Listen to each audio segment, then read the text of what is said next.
Commissioner Ward. Thank you. And I am here present as well. Yep. Okay. And then online we have Commissioner Hippolito. Present. Hello, everyone. I'm in Kahului in my office. Hello. Thank you. Vice Chair Thompson.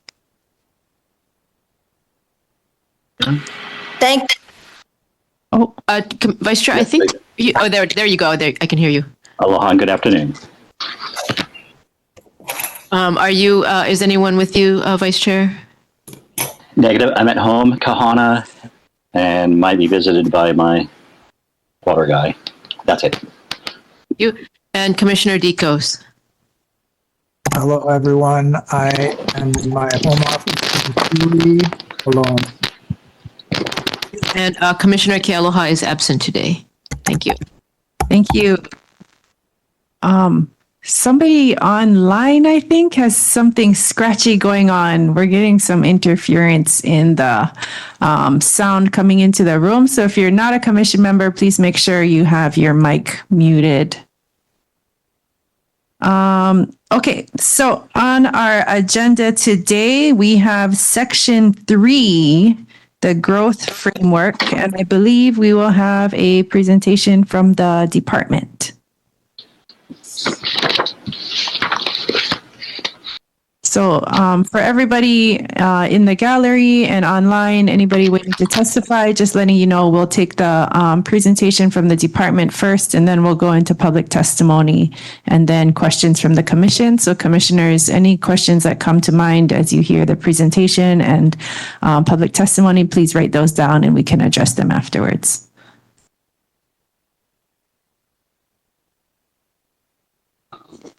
Today we are going to go over the updated community plan designations. The land use layers start at the state land use district, and then you have the Maui Island Plan growth boundaries, the community plan designations, and then county zoning districts. It's important to remember that we are at the community plan designation layer and not the county zoning districts. So it starts from the least specific and then gets more specific as the layers go down. Zoning districts regulate land use intensity by specifying the dimensions and location of development on a parcel of land. It's important to keep in mind, again, that we are operating at the community plan designations and not zoning. The goal of the updated community plan designations is to foster complete, equitable, and healthy communities that meet the needs of residents. It, in addition, preserves the existing character of neighborhoods and unique places and provide the opportunity for a range of housing types. The community plan designations in the plan give a general description, the development patterns that are expected, the example imagery, and typical street types. There are 2 residential community plan designations, the rural residential and the residential designation. The rural residential designation aims to preserve rural character and serve as a transition between agriculture and more urban development. Large lot subdivisions and family farms characterize these areas. Maui Meadows in South Maui as an example of a rural residential area. Next, we have the residential designations. The goal of this designation is to encourage a range of housing types to provide mixed neighborhoods and affordability. Parks, schools, small-scale neighborhoods serving commercial uses are also included. It should also include pedestrian, bike, and bus connections to promote mobility, equity, and health. Then we have the mixed-use designations. The mixed-use designations start from the smallest and most rural, which would be the rural village. Then there's the neighborhood center, the small town center, and the most intense is the transit-oriented corridor.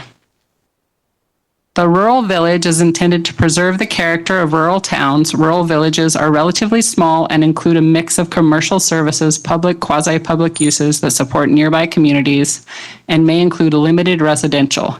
This designation was removed from the plan by CPAC because there are no rural villages in South Maui. The neighborhood center is similar to rural village, but located in a more urban or suburban setting. Neighborhood centers provide services that support nearby residential neighborhoods with pedestrian-oriented commercial nodes.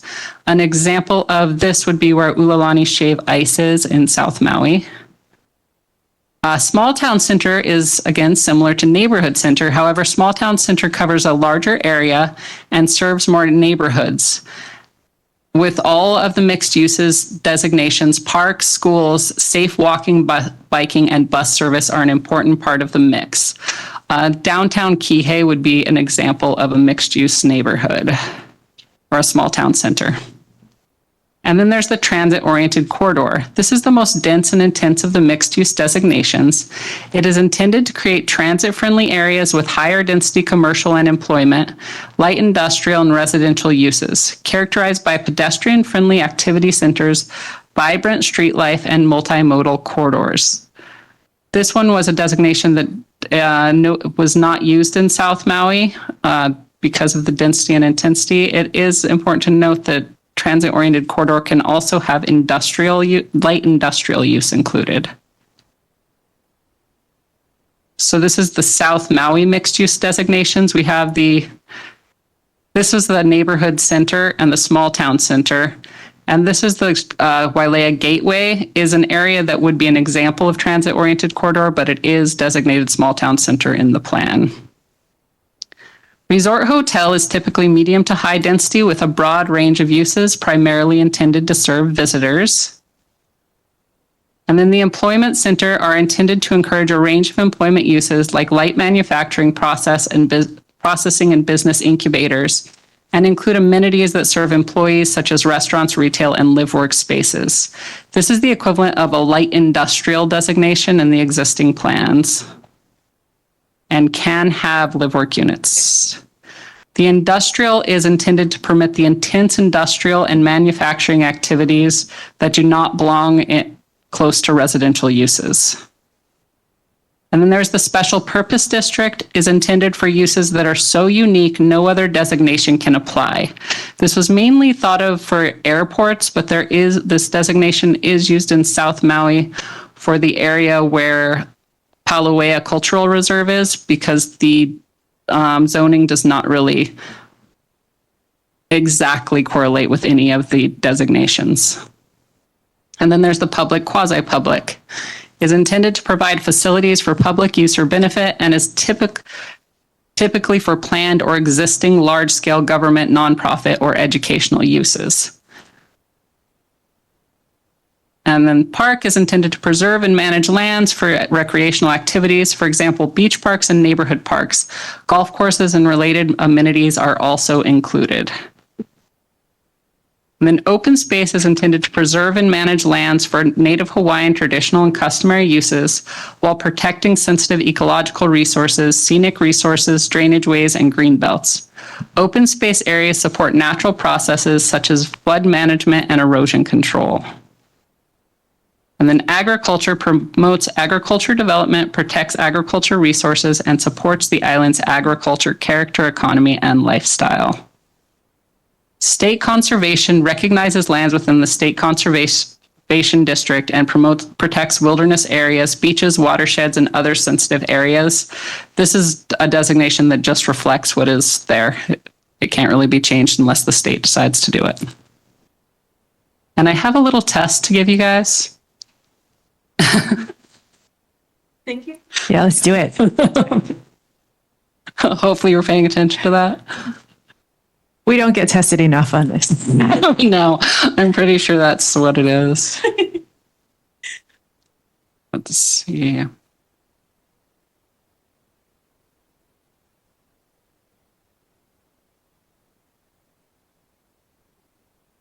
All right, getting comfortable with the updated community plan designations. So starting off with 12 of the 15 community plan designations, which designation focuses on planned or existing large-scale government, nonprofit, or educational uses? We need a buzzer. Say I can't participate. I'll give everybody else a chance. I think I know the answer. Government, nonprofit, or educational?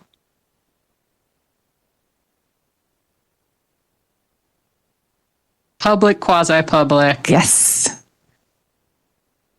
And then which three designations allow manufacturing and light industrial? This one's tricky because I might not have covered it thoroughly. I'm going to say industrial is one. Good job. And transit-oriented corridor, if I remember the other. Employment center. Yes, you got the third one. Good job. And which designation allows noxious industrial and manufacturing uses that might not be compatible with other uses? I'm going to call on somebody online. Decos?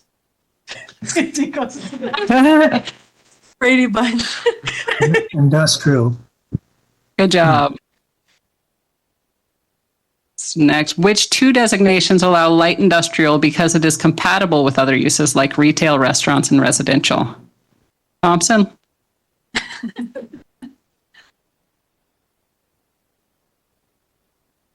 I'm mute for the transient corridor and the employment center. Good job. Which designations include transit and multimodal transportation options? Commissioner Hippolito, I think you're next. I would say TOC. Good. Anyone else? Second chance. He said that. He said DOC. All of these designations include transit and multimodal transportation options. Trick question. Was a trick question. Now we are replacing industrial with agriculture and replacing public, quasi-public with open space. Which designation is intended to preserve and manage lands for recreational activities, including golf courses and beach parks? Commissioner Lindsay. Open space. Recreation. Park is intended to preserve and manage lands for recreation. Which designation is intended to preserve and manage lands for Native Hawaiian customary uses and to protect sensitive ecological resources? Open space. Open space. And which designation establishes, protects, and allows for appropriate infill of low to moderate density residential neighborhoods with limited commercial uses? Commissioner Ward. Low to moderate density residential uses. So small town center. Residential. Small town. It could be in small town as well. So these designations do kind of overlap a little bit. They're not as specific as the existing designations. So which designation is medium to high density and includes a mix of uses that primarily serve visitors? Let's go online again. Commissioner Jikos. Resort. Yes, resort hotel primarily serves visitors. And which designations encourage a similar mix of residential, commercial, and public uses like schools and parks? This is multiple designations.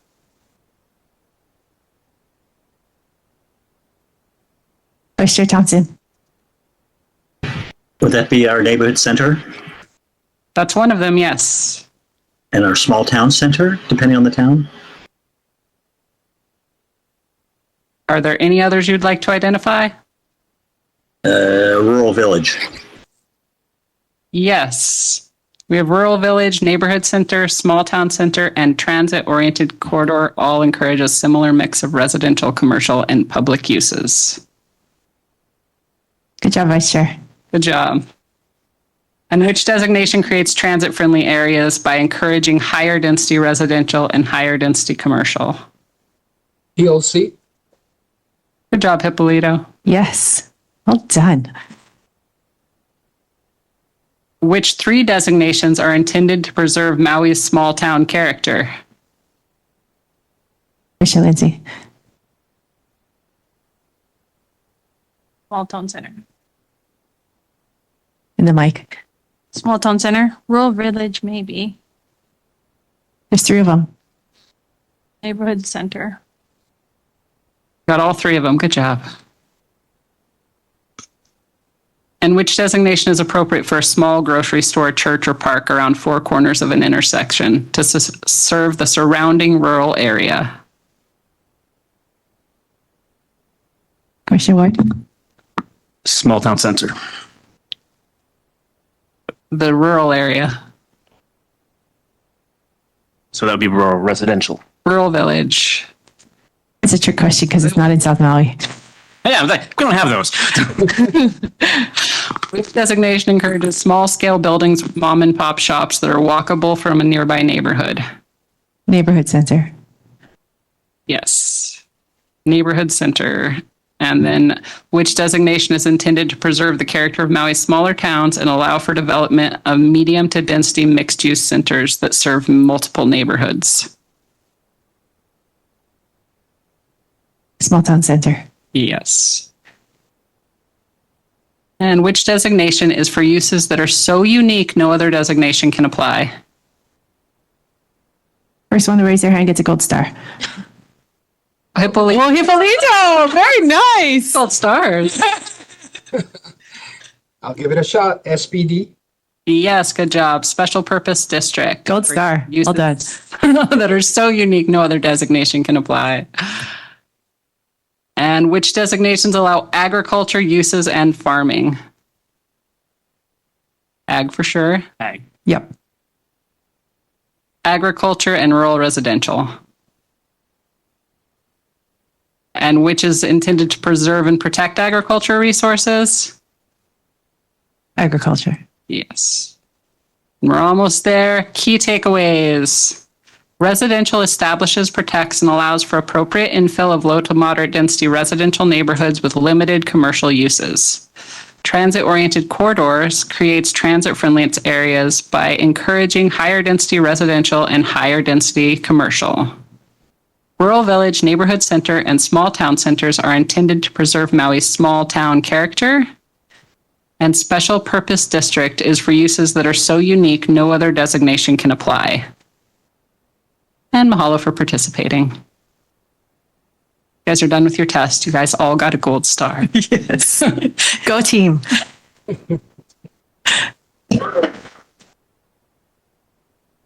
I stopped sharing.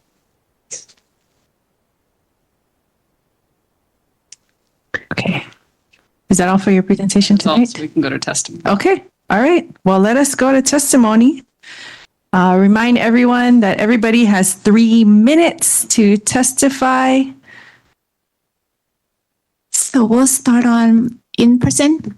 So first person I have signed up is Brian Banks and Kara Burkholz.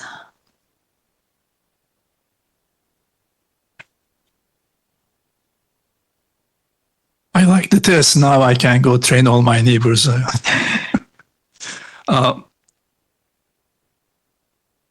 Aloha. My name is Brian Banks. I'm the president of Grand Champions in Wailea. I'm a 25-year full-time resident of Maui. This is home for me. I'm here on behalf of our board and our 188 owners. We kindly request that the plan designation of Grand Champions changed from residential to the more accurate resort hotel in the South Maui Community Plan. Our request is based on the following rationale.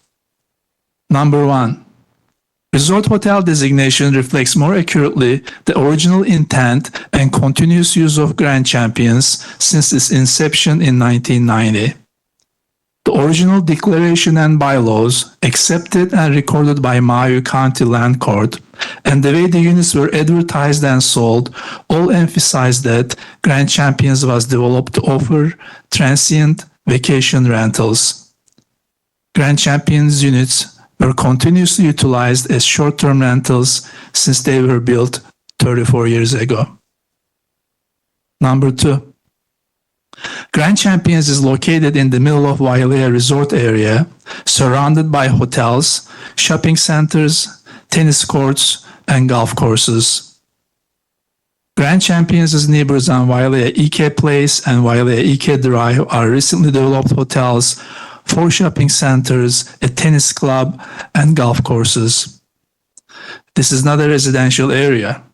Currently, Grand Champion's offering short-term rentals is in perfect harmony with the surrounding properties. Number 3, Grand Champions can contribute to the local economy and support local families better as a property that offers short-term rentals. What's that? We need housing, but we also need jobs and tax revenues. Almost all the revenues of these STRs stay in the local economy, paying for taxes and providing wages for local families. Number 4, our request is in line with the statements and recommendations of our mayor. In previous Planning Commission meetings, our mayor stated that properties that operate primarily as short-term rentals should request resort hotel designation in the community plan. 30 seconds remaining. He said, if it walks like a duck and quacks like a duck, it's a duck. Therefore, here we are, suggesting that changing the plan designation of Grand Champions from residential to resort hotel would be in line with the mayor's statements and direction. Thank you for giving us an opportunity to provide input to the South Maui Community Plan. Thank you for your consideration, and thank you for all you do for us. I provided some maps showing... Time. Okay, so time is time. We got your written testimony that you're checking on. Okay. And our commissioners online got copies of those? Okay. Okay, so for the commissioners coming in remotely, we will, Gino is working on scanning the maps that he handed out to us and he'll email them to you. Any questions from the commission? Okay, seeing none, mahalo for your testimony. Thank you. Next person is Kara. And then we'll go on to online testimonies. Thank you. Aloha, my name is Kara Burkholz, and I'm a 14-year full-time Kihei resident, and I'm the board president at the Palms at Wailea Association of Apartment Owners, and I go by Kara and Kara, so you're good. And mahalo for the opportunity to testify. On behalf of the Palms at Wailea, I would like to request a change to the sub-area 4 Wailea land use map in section 3 of the draft South Maui Community Plan for our property. Our property is located at 3200 Wailea Alanui Drive, just up the road from Kewakapu Beach.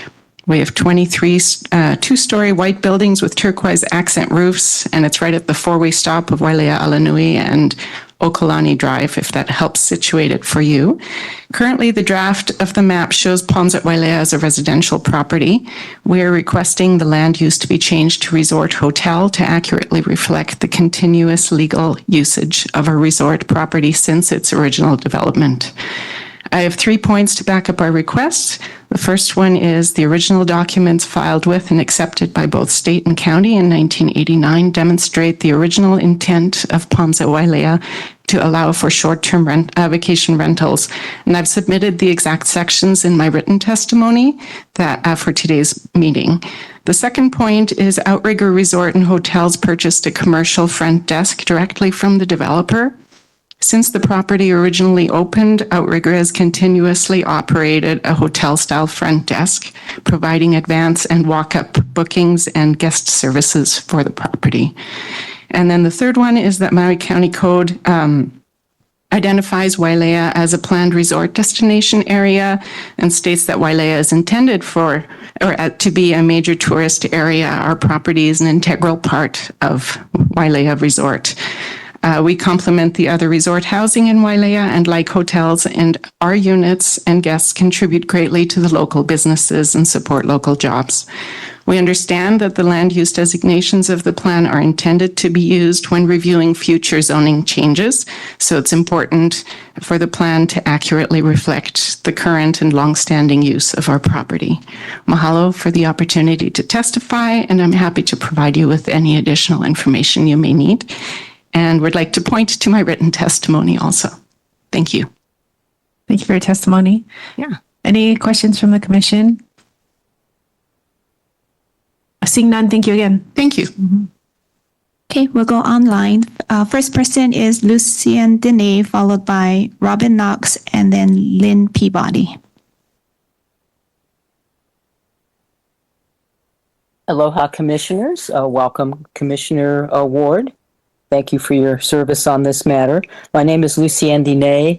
I served for 2.5 years on the General Plan Advisory Committee and went over all these same areas that you folks are considering today. I would like to make a couple of comments. I signed up and said I wanted to speak to 3.2, but it's actually section 3.3. The recommendation for the Pi'ilani Promenade to go back and have the small town center designation for the parcels along Pi'ilani Highway.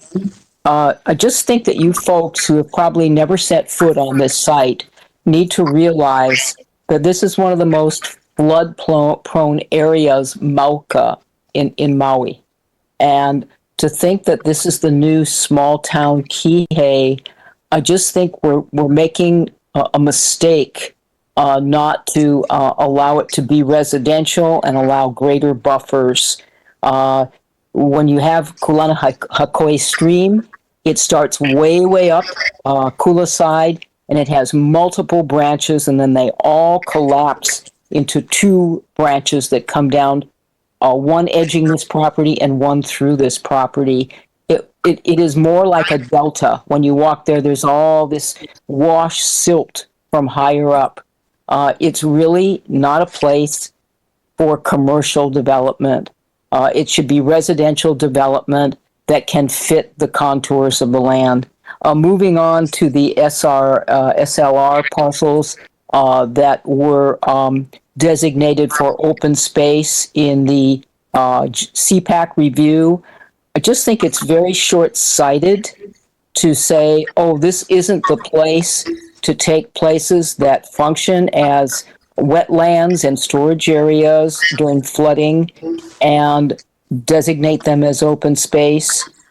You just heard property owners say our use of our property is actually more for vacation rentals. It should be hotel. I mean, what we should do is look at these lands. If they're holding water and being used for retention of water, they shouldn't remain residential. They should be classified as open space because that's one of the activities that happens under open space. And it's very short-sighted not to take the long view here and just say, well, we've got to stick with the current community plan designation. I would ask the folks on the commission to request if there is a corp counsel opinion that has been given, and when it was given, that would say that it's inappropriate to suggest different designations in a community plan. I know that when I was on the GPAC, we suggested that Mauka lands stay in agriculture, even though the community plan said that they were a project district that was developable. I think time has proven that that was a good wrap up your testimony, please? Thank you. I am complete. Okay, thank you. Any questions from the commission? Commissioner Dicos. Thank you, Chair. Thank you, Ms. Dene. Can you clarify? I kind of missed. You mentioned the SLR properties should be kept open space and not residential? Yes. So there's a number of parcels that were identified very conscientiously during the CPAC review process. And if you look at the comparative maps, there are all those little green squares on the department's map when it shows the CPAC version. Their recommendation is no, leave them all as residential, make them yellow. But this designation process is to upgrade what we know about properties. If we know that they should be hotel, we should make them hotel. If we know that they are having a conservation purpose, they should be made open space. And it is done in community plans, is my point. And in the GPAC, we recommended those designations for large areas, and they were passed, by the council. This is done, even though the community plan, the old community plan and the new community plan may disagree. Okay, thank you, Ms. Dene. Thank you, Chair.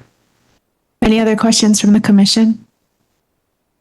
I have a question. I want to make sure I heard you correctly. I think when you were talking about Pilani Promenade, you said it's a highly flood-prone area, so residential should go there?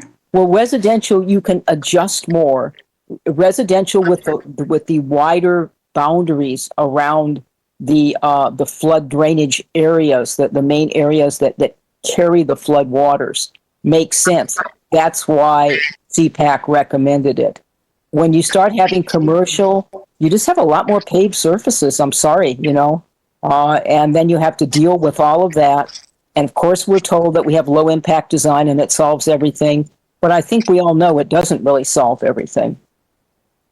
So residential makes more sense for all four sections of that parcel, residential and the large buffers that were suggested. Okay, thank you. Mahalo. Seeing no further questions from the commission, thank you again for your testimony. Okay, next person is Robin Knox, followed by Lynn Peabody, and then Bo Yuan. Aloha, my name's Robin Knox. I would like to ask the planning department that if you're going to propose such significant recommendations to the planning commission, that you would hold an informational meeting in the community to go over them, because there is a lot in this. And it's hard when you don't put a legend for the color coding and you don't put the TMK maps on there, and somehow we're supposed to know. You actually have to go look at a bunch of different documents to make sense of it. So that's my request. And that being said, Pilani Promenade, I think our community has spoken loudly on this multiple times in multiple venues. We want residential there. We don't need a shopping center. We have shopping centers that have empty retail space. We need housing. And I'll just confirm what Ms. Dene said about commercial development tends to have a lot more impervious surface and contribute more to flooding.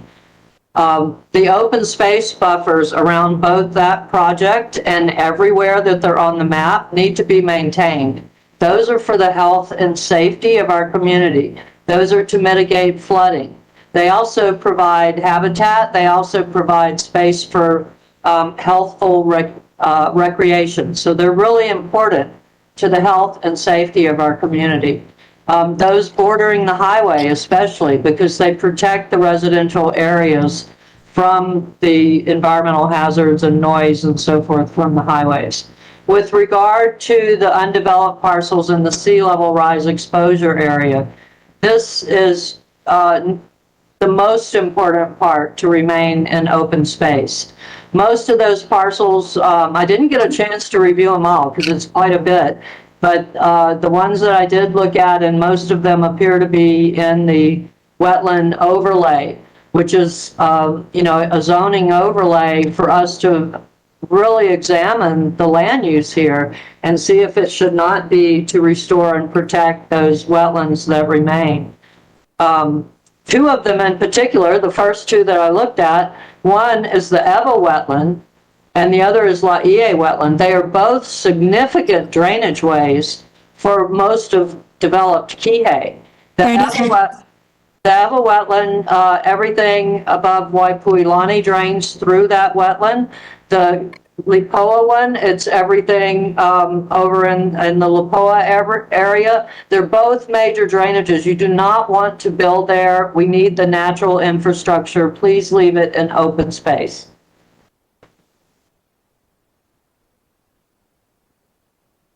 Thank you for your testimony.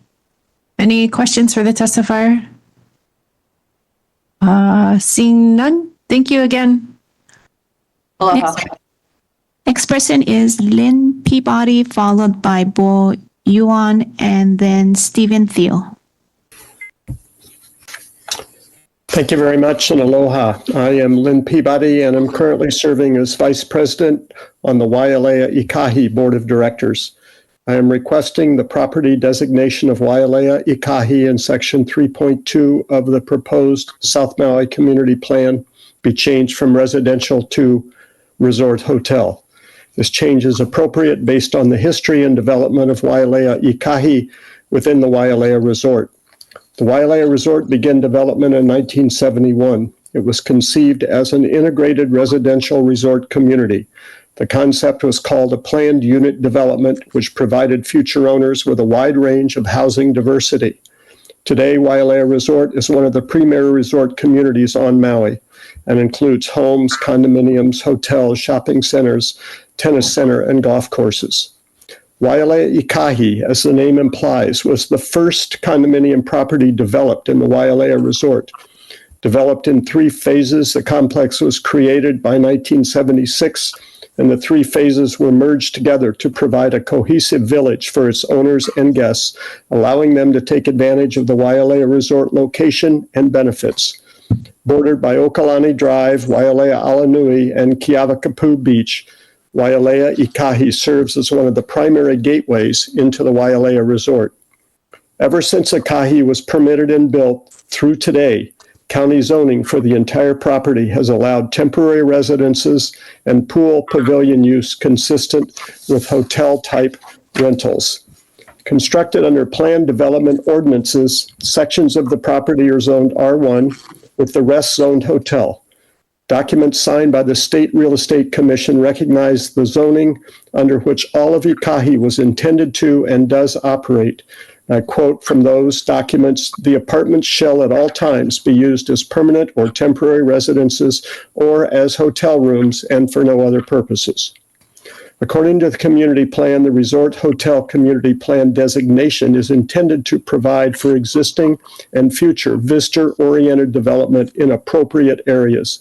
This definition is totally consistent with the original development of and continuing purpose of Wailea Ikahi.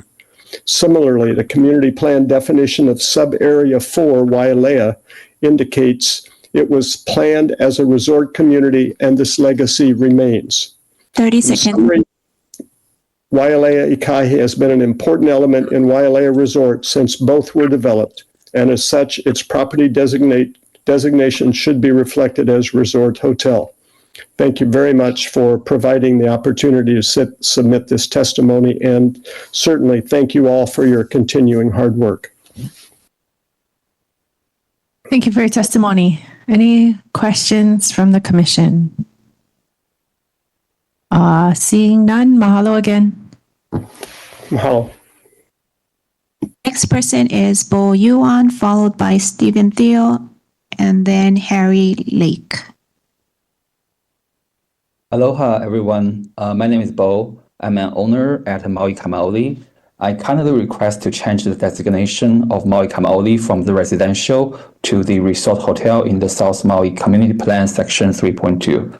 Our rationale is below. So the first reason is the resort hotel designation more accurately reflects the original intent and the continued use of the vacation rental at Maui Kamaoli since its inception in 1989. The original declaration and bylaw accepted and recorded by Maui County emphasized that Maui Kamaoli was developed to offer the vacation rental, and the property has been advertised and sold as a vacation rental property since its inception, and also for the past 35 years.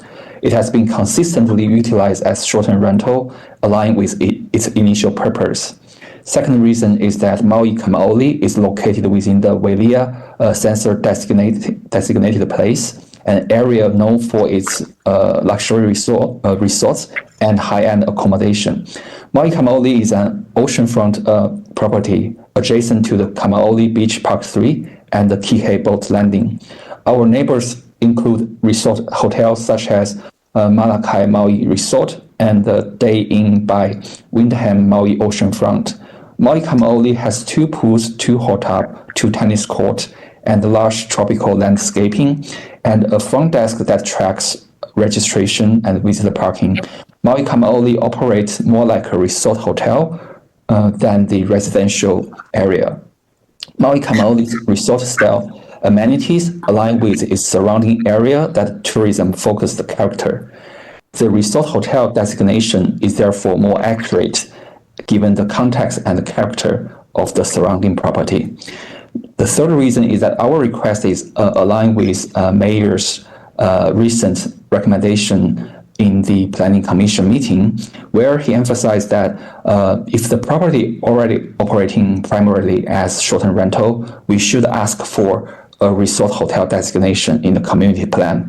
With over 95% of the units at Maui Kamaoli currently used as short-term rental, it's clear that making the resort hotel designation for Maui Kamaoli is the most fitting and accurate choice. Number 4, Maui Kamaoli contribute significantly to the local economy and support local family better as a property to offer the short-term rental, which collect and pay tax and provide jobs for the local family. In conclusion, changing designation of Maui Kamaoli from residential to resort hotel would formalize the reality of the current use as short-term rental, and also support local economy, provide jobs, and preserve the character of surrounding tourism-focused area. I kindly ask Maui Planning Commission to update the designation of Maui Kamaoli to resort hotel. Thank you for giving us the opportunity to provide input, and thank you for your consideration. Mahalo. Thank you for your testimony. Any questions from the commission? I have one question. Are you on the board or are you a resident? Are you speaking for the whole thing or just as an individual owner? I'm a kind of lead the current rezoning committee at Maui Kamaoli, and our board is considering to take over our committee and moving forward with our direction. Yeah. Okay, thank you. Any other questions from the commission? Okay, seeing none, thank you again for your testimony. Thank you. Bye. Next person would be Stephen Thiel, followed by Harry Lake, and then Randy Wagner. Aloha, can you hear me and see me? Yes, please go ahead. Mahalo. Aloha, my name is Stephen Thiel. I own a condominium unit at Kamaole Sands, and I am chair of an owner's rezoning committee at Kamaole Sands. Before I begin my testimony, I'd like to acknowledge that I'm speaking to you from the traditional lands of many nations, including the Mississaugas of the Credit, the Anishinaabe, the Haudenosaunee Confederacy, and the Wendat peoples, and that I recognize the enduring presence of all First Nations, Métis, and the Inuit people, and honor all Indigenous peoples from around the world. As a descendant of ancestors displaced from their homeland, I am grateful to enjoy and care for the lands that I own on mainland North America and here in Maui. I spoke before this commission 6 weeks ago, asking that it consider redesignating Kamaole Sands under Section 3 of the South Maui Community Plan to resort hotel, to properly reflect that Kamaole Sands was built as a condominium resort and has always been used as a condominium hotel for tourists. I promised you written testimony, which has now been filed. The written testimony sets out the facts underpinning the use of Kamaole Sands as a condominium resort or condotel. Relevant excerpts from legal documents, other relevant material, and a collection of submissions made by scores of owners from Kamaole Sands are attached for the Commission's convenience. The last time I appeared, Commissioner Lindsay asked me to address where Kamaole Sands is situated in relation to other properties within the overall community plan. In a nutshell, Kamaole Sands is sandwiched among other properties that are designated as resort hotel on the South Maui Community Plan. To the north, south, and southwest are a hodgepodge of resort hotel zone properties because this is an area conducive to a designated tourist area. The physical layout of Kamaole Sands on its sprawling 15 acres of land matches the layout that planners identify on the community plan as resort hotel. As I previously testified, Kamaole Sands' guest registration desk is operated by Castle Resorts and Hotels. It has 37 employees on site. Castle Resorts and Hotels also operates the guest registration desk at the Maui Banyan, which is designated resort hotel on the community plan. Accordingly, we ask, when considering all the facts described in the written testimony, my previous oral testimony, and the other testimony provided to you by the owners at Sands, and examining the entire layout at Kamaole Sands, it is time to do the right thing and redesignate Kamaole Sands on the community plan as resort hotel. Mahalo and much aloha to all of you. Thank you for your testimony. Any questions from the commission? Okay, seeing none, mahalo again. Mahalo. Next testifier is Harry Lake, followed by Randy Wagner, and then Johan Lau. Can the commissioner hear me? Yeah, please go ahead. Yeah, perfect. Hello, and thank you for the opportunity to testify today on behalf of Pi'ilani Promenade or Ka'aunu.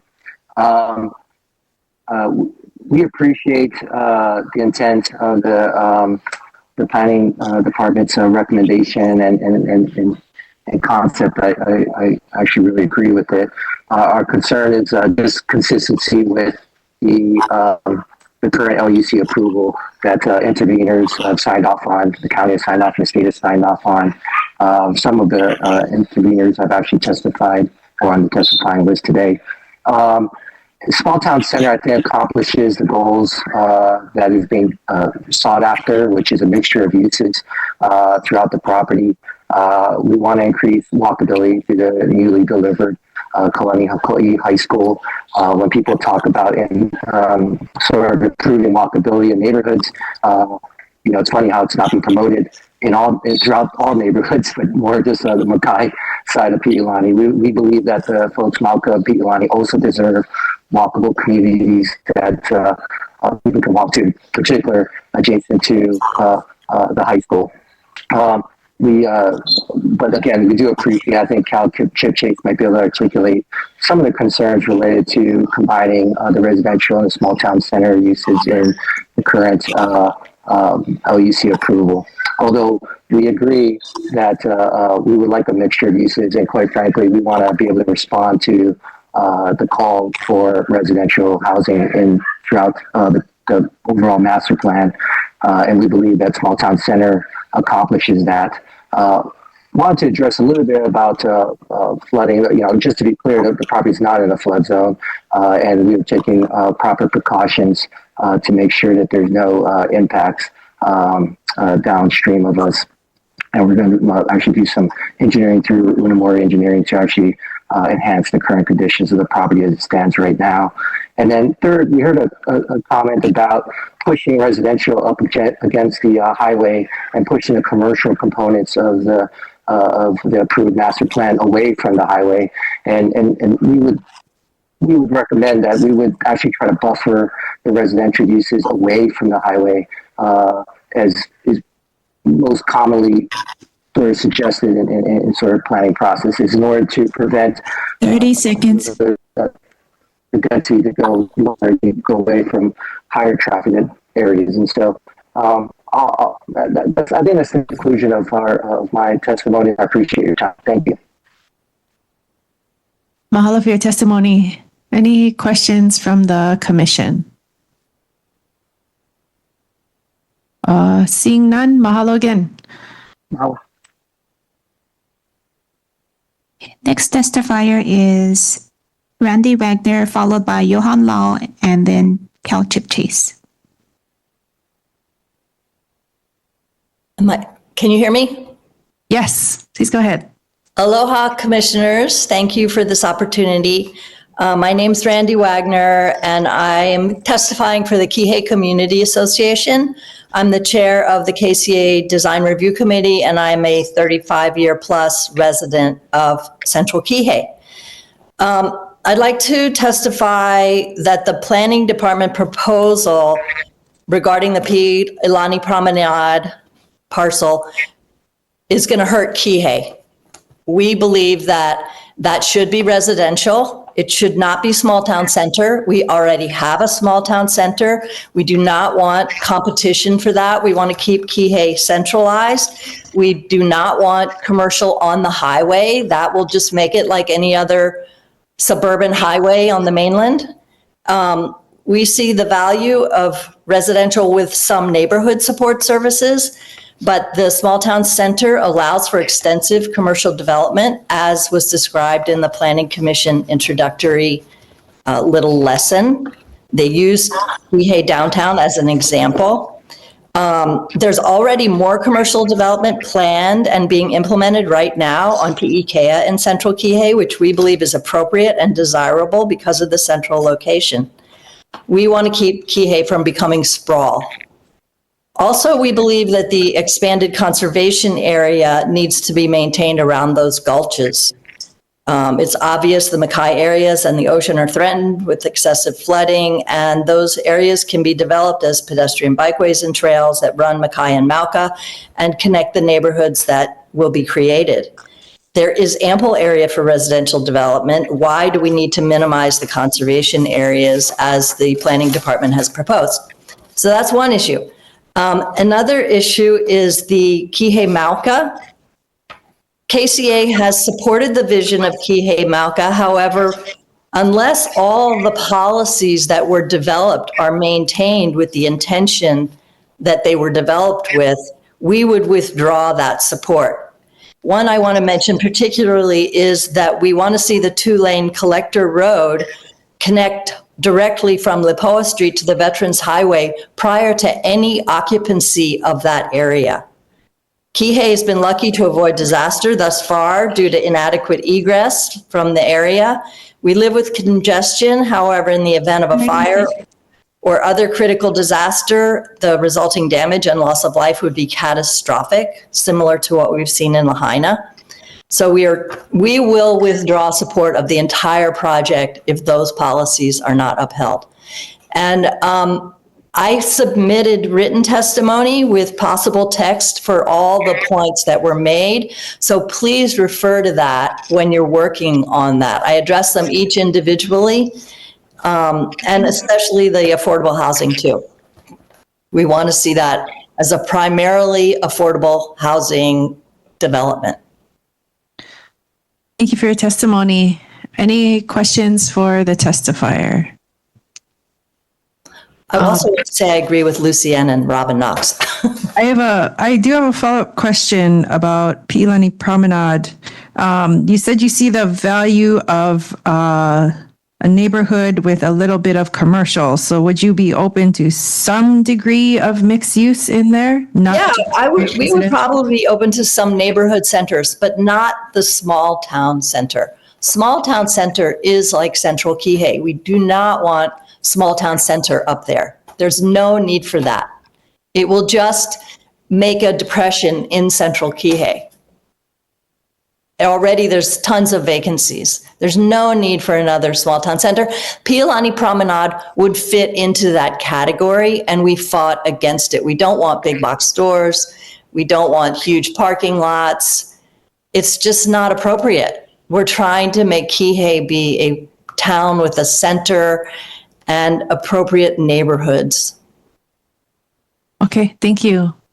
Any other questions from the commission?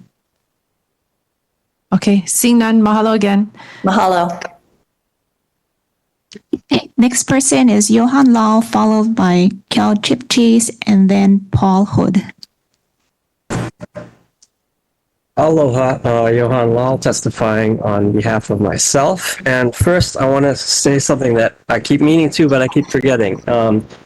So one big thing for you guys to remember with the community plan is that most or the vast majority of SMA, permits are not coming to you guys. Those SMA minors and those exemptions are handled by the current division, and they rely on the community plan as one of their tools to be looking at.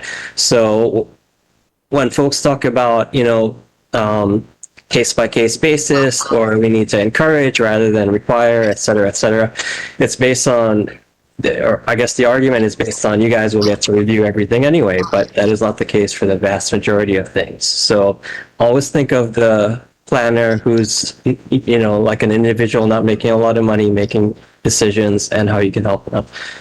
As far as the maps, which is what I really wanted to testify on 3.3, I was surprised by the planning department recommendations, particularly that they said land use designations is not an appropriate tool to prevent development on parcels that may already have entitlements, but that's a non sequitur.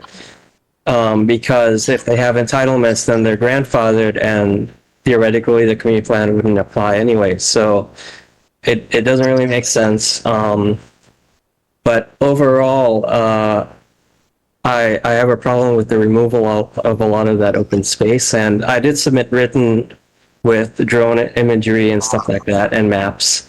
Protecting those gulches is really important for people downstream. And that is a central and really important function of government, is protecting people from other people, and especially protecting life and, to a lesser extent, property.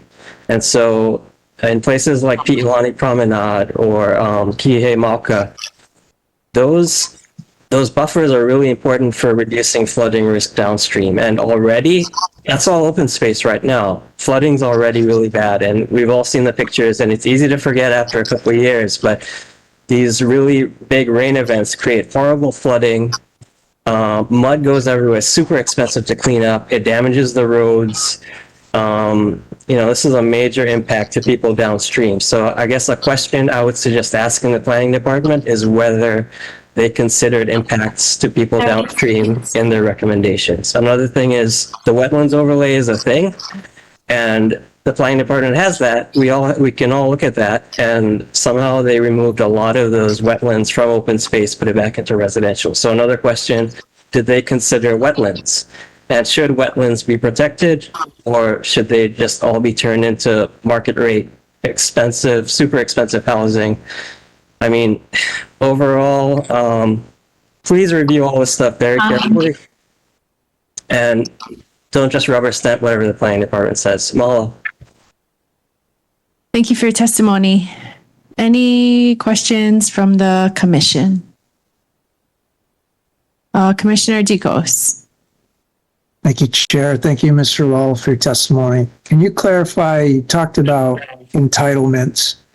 So can you just explain that more? What trumps what? So if you have existing parcels, I don't know if this is the same thing, but if they're zoned residential, but now they're indicated as open space in the community plan, like what happens to those parcels? So it's basically that hierarchy that Karen showed. And it's really different things, but as far as the entitlements, and I actually looked this up to make sure I wasn't confused. Entitlements means you have your permits, so you can start building. Okay. So it's like if they're in a position where they can start building, the community plan is not going to affect them anyway, according to the planning department. Okay, so it's ready to build, not necessarily what you purchased, the zoning of your purchased property. It's if you're ready to build and you're entitled to build. Okay. Yes, but one thing is that a lot of the time permits expire because they can't get funding or whatever, and then they'll come back for permits again. So then the community plan would apply it. So it's kind of like a circular logic thing that the planning department's using. Like if we can apply open space in places where it makes sense, we should. We shouldn't worry about whether they have entitlements. If they have entitlements, they have entitlements. So. Got it. Okay. Thank you, Chair. Any other questions from the commission? Okay, seeing none, mahalo for your testimony. Okay, next person is Cal Chip Chase, followed by Paul Hood, and then to be followed by Dick Mayer. Good afternoon, everyone. Cal Chip Chase. Appreciate the time that you've taken so far and the time you'll continue to spend. I want to pick up where Mr. Commissioner Dicos' question left off. It's not accurate that entitlements vest upon the issuance of building permits. They vest upon the issuance of the last discretionary approval. So if no discretionary approval or further discretionary approval is required, the rights have vested. That's the it's a Pacific Standard Life case, the Kauai-Nukuli'i decision from the Hawaii Supreme Court. And so if you take a property that is entitled because it has a residential designation and doesn't need further discretionary approvals, and you down designate it in the community plan, you've taken that property without compensation. That's what happens in those instances. Turning to the specific items that I wanted to comment on today, and I know this is the beginning of a longer review of the maps. We won't finish today, I'm sure. But I do support the department's suggested changes to the sea level rise exposure area properties. If you actually dig into those TMKs, you'll see that the CPAC designated the entire property as open space, even if the sea level rise exposure area only touched a toe of it. even if the property was Malka of a public road, even if the property had substantial upslope portions. In other words, the CPAC used a blunt instrument where precision is required, and so the department's comments are entirely correct. It also aligns the community plan with the shoreline rules and avoids the taking of property as I just discussed. Turning to Promenade, the Piilani Promenade, which received a lot of comment. Like Harry Lake, I appreciate the department's changes. I think they're a step in the right direction. They still leave us with the fundamental problem that the alignment would not exist between the Land Use Commission approval, the community plan designation, and the zoning. As the department notes in its own report, the property that is owned by Honolulu in the Promenade area attempted to do residential. That was determined to be inappropriate or not allowed under the Land Use Commission zoning with our designation without a mixed use. And so if that property is designated residential in the community plan, it means nothing will be built on it. It cannot be developed. There will be no housing. Folks either know that when they advocate for residential or they were mistaken, but that is the reality of it. To assure consistency for the entire Promenade area, it needs to all be small town center. That will facilitate the mixed use development that is required by the Land Use Commission and therefore allow the development. My last comment is on Wailea 670. The original designation in the existing community plan was for project district. This CPAC wanted to move away from that and provide specific designations. We're okay with that, but the specific designations in the draft map are not consistent with this commission's phase 2 approval. The map for the Wailea 670 should be amended to look exactly like the phase 2 map that was designated here, and we would submit that the changes we have proposed accomplish that. I'm happy to go into detail on where there are inconsistencies and the changes we would like on 670, but I put it into my testimony. If the commission adopts what I put in, then it would reflect the phase 2 approval. Thank you. Thank you for your testimony. There's somebody online who we can hear your phone call. Can you go outside and please make sure you are muted if you are online. Okay. Any questions for the testifier? Commissioner Tikos. Thank you, Chair. Thank you, Mr. Chip Chase. Can you clarify the Piilani Promenade? You said if it's kept as residential, nothing will be built. Can you just explain that again, please? Happy to. So as the department notes in its report, requesting or recommending the changes to that in the other areas, it notes that because of the Land Use Commission's approval limiting the kinds of uses that may be made in that area to light industrial, essentially, a residential designation or a residential use would not be appropriate under that designation. And it specifically identifies the Honolulu property and the planned or formerly planned residential project for that area.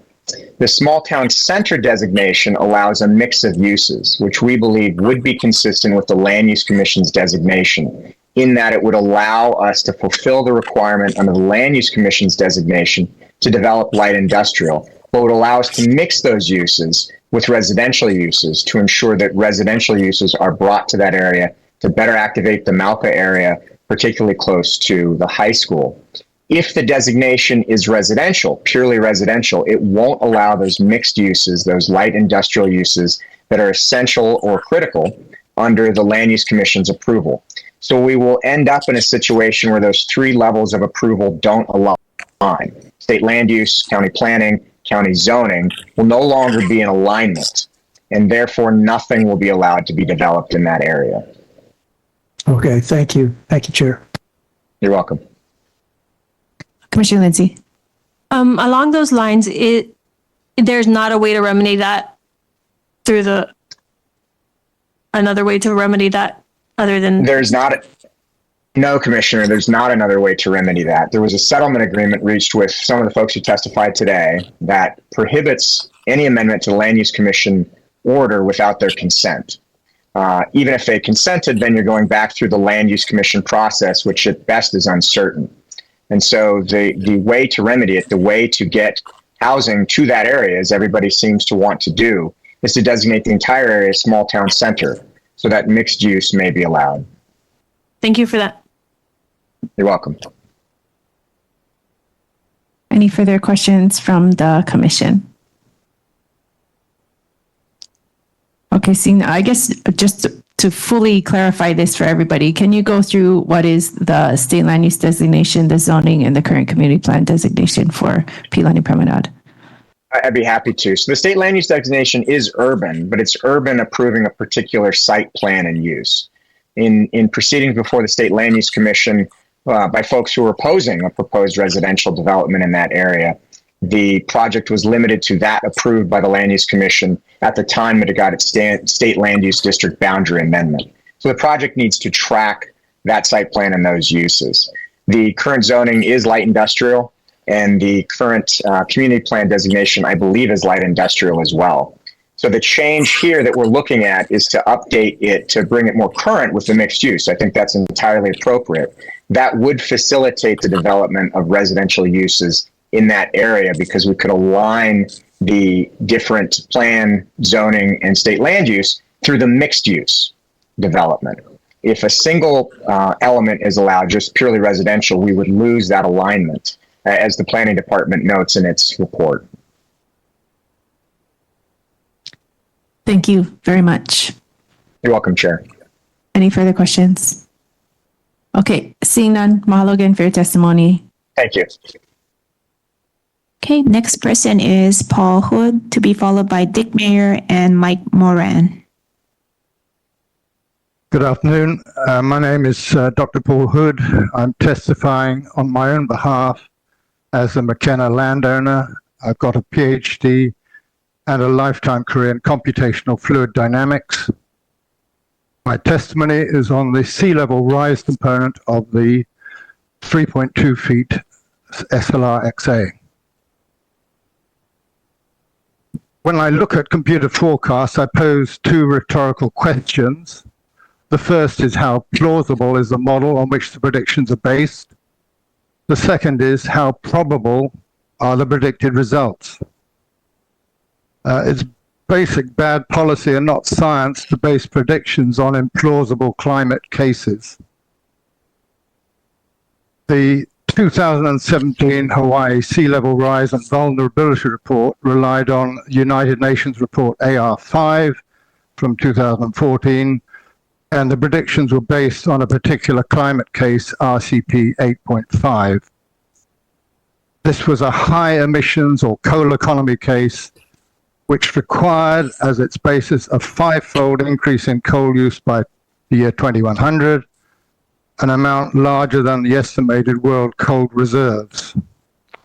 Additionally, the plausibility of the RCP 8.5 climate case can be challenged by comparing climate model greenhouse gas emissions from this case to emissions measured from 2005 onwards, actual greenhouse gas emissions.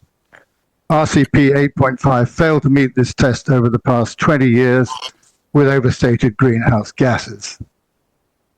Currently, there's broad agreement that a moderate emissions case, RCP 4.5, or its companion, SSP 2.45, are plausible following the trajectory of greenhouse gas emissions since 2005.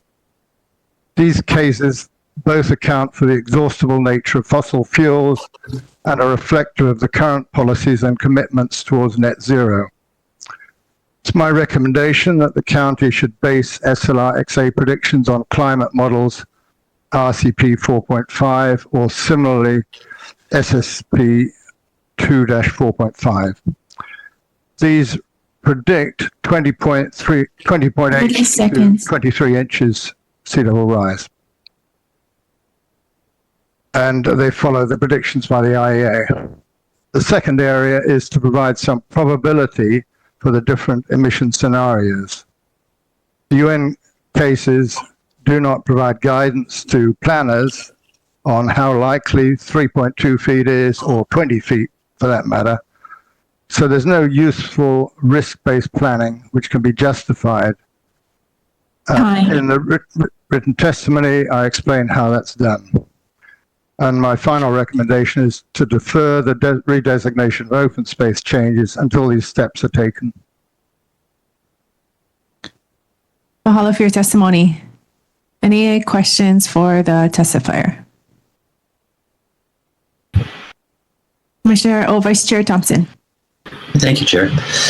Yes, I've read your testimony there, but I did conclude is how much sea rise, by your calculations, what's our sea rise to 2100? Yes, so if you use these cases which follow the greenhouse gas emissions we've observed, it would be between 20.8 inches to 23.6 inches. So that's 60 centimeters, okay, 23.6 inches. That is opposed to the current case, which is carried by the state, of 3.2 feet. So it's about half. And it has a huge impact on those properties bordering the sea and also on any mitigation you care to design.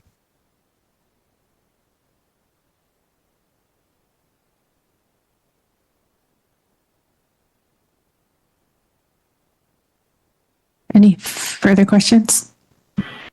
No, thank you very much.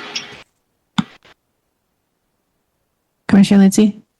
Hi, I'm trying to wrap my head around this information that you just gave us. Can you say again what model we should be using other than the Slerexa, if that's what you're saying?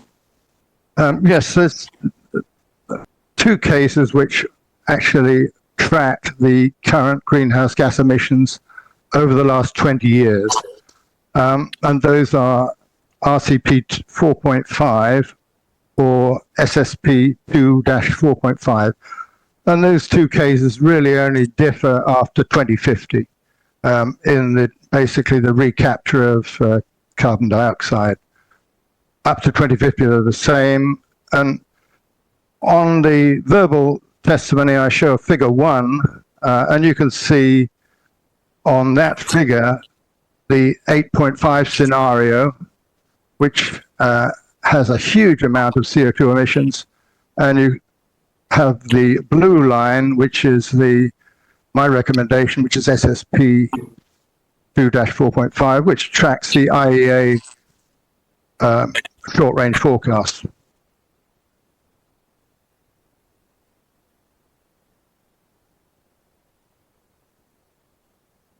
I'm sorry, it's quite a technical discussion, and there's no way of gilding the lily, I'm afraid. It's basically, there's a lot of analysis goes into these cases.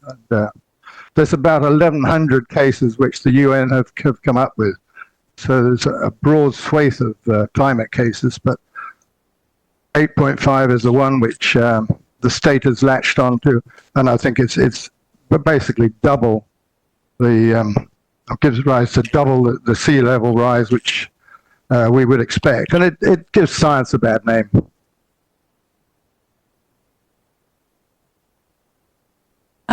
I think I understand now. Thank you for your testimony. You're welcome. Commissioner Dicos? Thank you, Chair. Thank you, Mr. Hood, Dr. Hood. Are you familiar with the newest report from the Honolulu Climate Action Committee and their new models? Yes, I did see that. And in fact, it was basically continuing on with the 8.5 scenario, and even worse, it made the claim that Hawaii was actually worse off than the rest of the world. If you take a bathtub model, they were claiming that Hawaii was actually worse off. And if you look at the NOAA report, it says, in fact, Hawaii is 5 to 10 centimeters below the rest of the world. It's just the way, so there's basically an error in that second report on two fronts. One is it's taken 8.5 still as a base case, and neglected the proper sea level rises. So the NOAA report gives a sea level rise of 60 centimeters in the year 2100. And I think that's a solid number. You've got a good government body behind it. Dr. Hood, I don't mean to interrupt. I'm not going to argue on the math. I don't have that level of expertise, but I'm more relying on the bodies providing the expert information. So I'm sure you're familiar with the members of that climate action body. I believe some of them are published in Nature magazine and other very well-respected journals. Are you saying that those members are all got it all wrong? In essence, but I think that it's not I wouldn't say that they're misguided. I think there's a lot of inertia. 8.5 was taken as the base case in 2014 as a business as usual case. In retrospect, it's not a business as usual case. We have many nations following the Climate Paris Accord. And so things are much better than they appeared in 2014. There's just been basically an impetus to keep going with that case, but it's not a solid case for planning, would be my recommendation. Okay. Have you been a part of those discussions, those committees, or guidance? No. I mean, my area is actually subsurface modeling. I'm an oil field engineer. So okay. I've got 45 years of modeling. So I'm very familiar with the concept.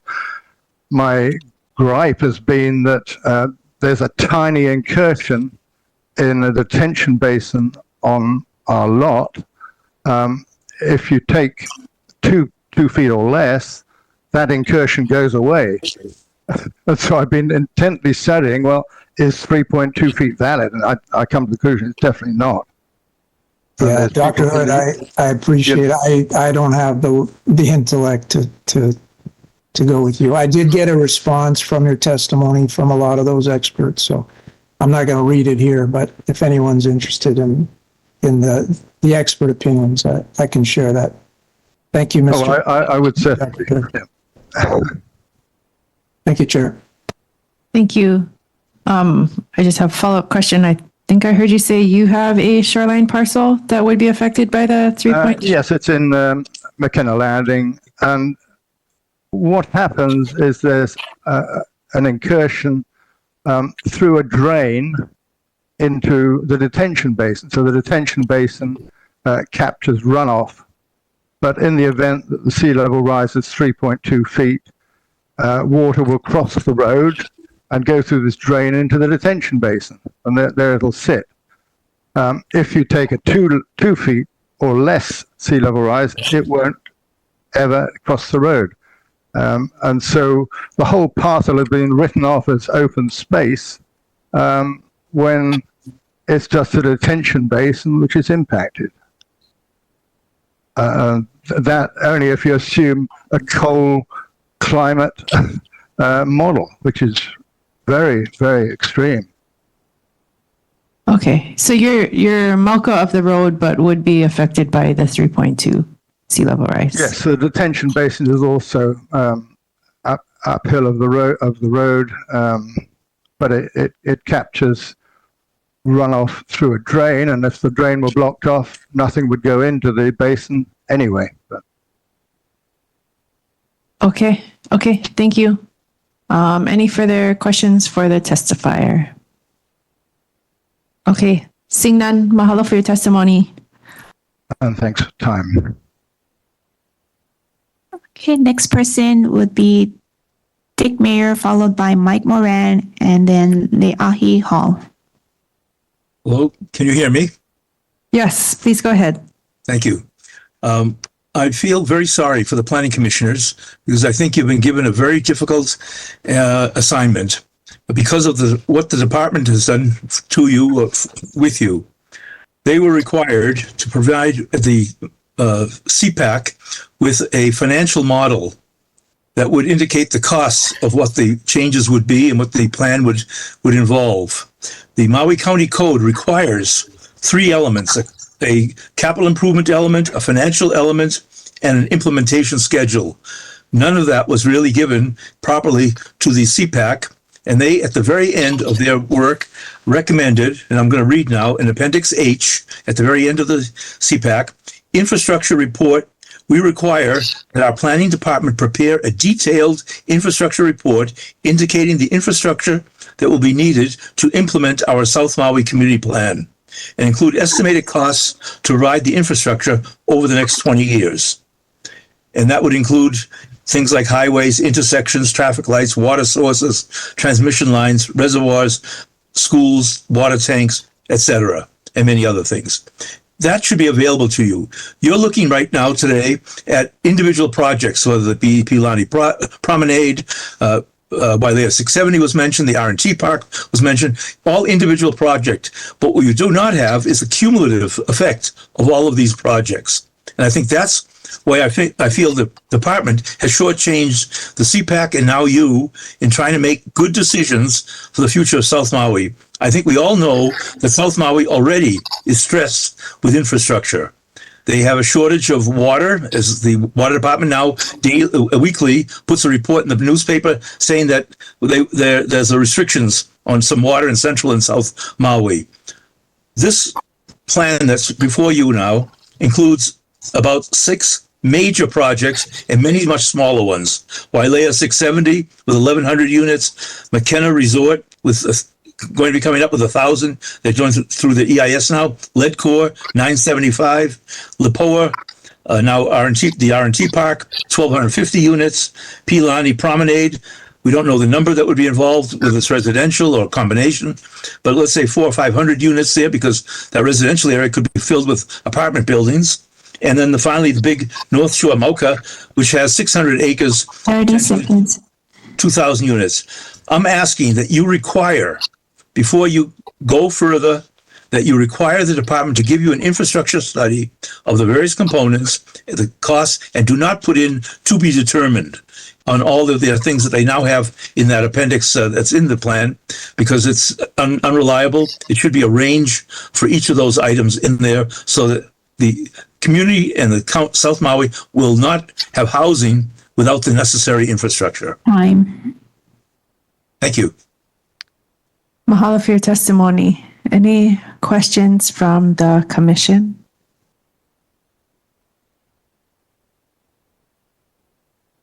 Okay, seeing none. Thank you again. Welcome, and my condolences to you all. Okay, I'd like to be a little bit more upbeat than that, but thank you. I wish it would be. okay, next person is Mike Moran, to be followed by Leahi Hall.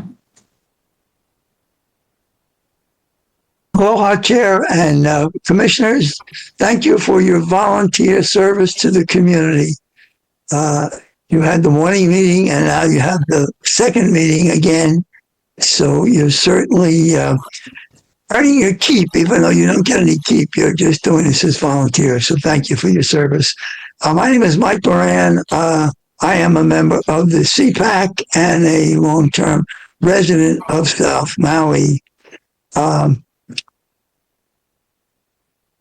I think first I would say that very disappointed and discouraged by the planning department's reaction to our community plan that we devoted as volunteers a year's worth of time to express what the residents of South Maui wanted. And we see so many things being flipped back at the urging of people who don't live in South Maui. Some don't even live in the state. So it's pretty discouraging to our community as a whole to say this is what we asked for, and we see all these changes being advocated. Many people have spoken about the Pilani Promenade. That's one of the main ones. Many of us devoted years to trying to stop what was called the mega mall because we didn't want that. We didn't need it, and we didn't want it.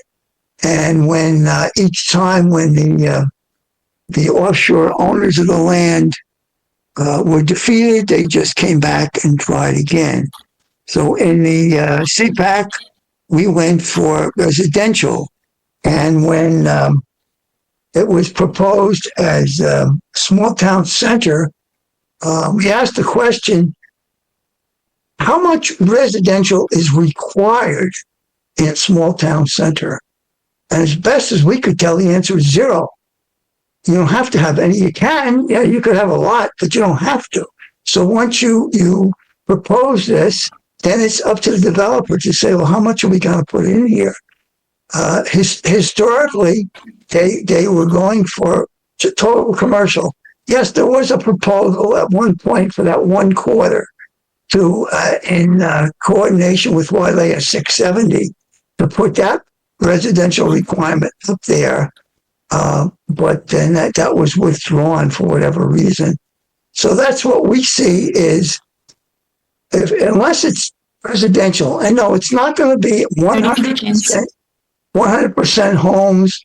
You look at residential, you have other things in there as well. I too have a laundry list of things, but 3 minutes, that's the prime one. The sea level rise, yes, please stick with the guys in Hawaii that study this. Dr. Chip Fletcher has shown me to be a knowledgeable man. I follow his advice. He has no vested interest. He has no property here that he owns. Okay, thank you very much for the opportunity. Mahalo for your testimony. Any questions from the commission? Okay, seeing none, thank you again. Oh, yeah. Okay, next testifier is Leahi Hall, followed by Albert Perez, and then Vernon Kalanikau. Aloha ka'aina ya kākou. My name is Leahi Hall, and I'm a member of Huiala Nui o Makena. Mahalo nui to you folks for your time. My comments are largely to support clarity and clarifying language in Section 2.5 and to elevate and celebrate Native Hawaiians of place. Rather than blur and confuse, and in cases potentially negate already established and well-developed State 6E process, I request your support and clear recognition of them. In Section 2.5.2, please recognize and amplify Native Hawaiian voices through noting the Kapa'akai analysis. In Section 2.5.3, please add in at the end of the phrase, in accordance with SHPD administrative rules or the 6E process. In Section 2.5.4, please remove traditionally significant views and replace with particular views from particular sites. In Section 2.5.5, please amend to recognize that in the 6E process, there's very clear language about interpretation, which covers signs. That's in Chapter 13-277. In Section 2.5.7, please note and add, first consider alternate locations for transplant. And then when consulting and offering the wood, please consider a hierarchy of offering to go first to lineal descendants of the area, then Native Hawaiian organizations of the area, followed by the County of Maui Oiwi Resources Department, followed by Native Hawaiian artisans. In Section 2.5.9, I request a reordering of use traditional ecological knowledge in coordination first with those who have generational knowledge. So coordinate with those with generational knowledge and then consult with cultural practitioners. In Section 2.5.10, please reorder and place ike kupuna of the area before cultural practitioners. In 2.5.11, when wahi kupuna or other historic properties are located within a project area, erase the rest of it and just add in SHPD rules will be followed. In Section 2.5.11b, erase when wahi kupuna or other historic properties are located adjacent to a project area within the same parcel, require mitigation of potential adverse impacts by following SHPD administrative rules. And in Section 2.5.15, consider also the connection with Pu'uola'i, which is in the Makena area and I'm familiar with. And then also in the sub-area 5 Makena section, there's a sentence that refers to a particular group of community members who rallied to support the preservation of the State Beach Park. I would also like to recognize that there has been a history of generations of people standing up and preserving this place. So consider amending that sentence to be genealogical descendants and community members continue to fight for the preservation, the regeneration, and the vitality of the area. Mahalo.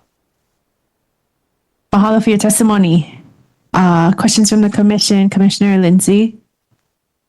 I didn't see written testimony come in. Did you send it? And if you haven't, can you please send that in? I can write it after this.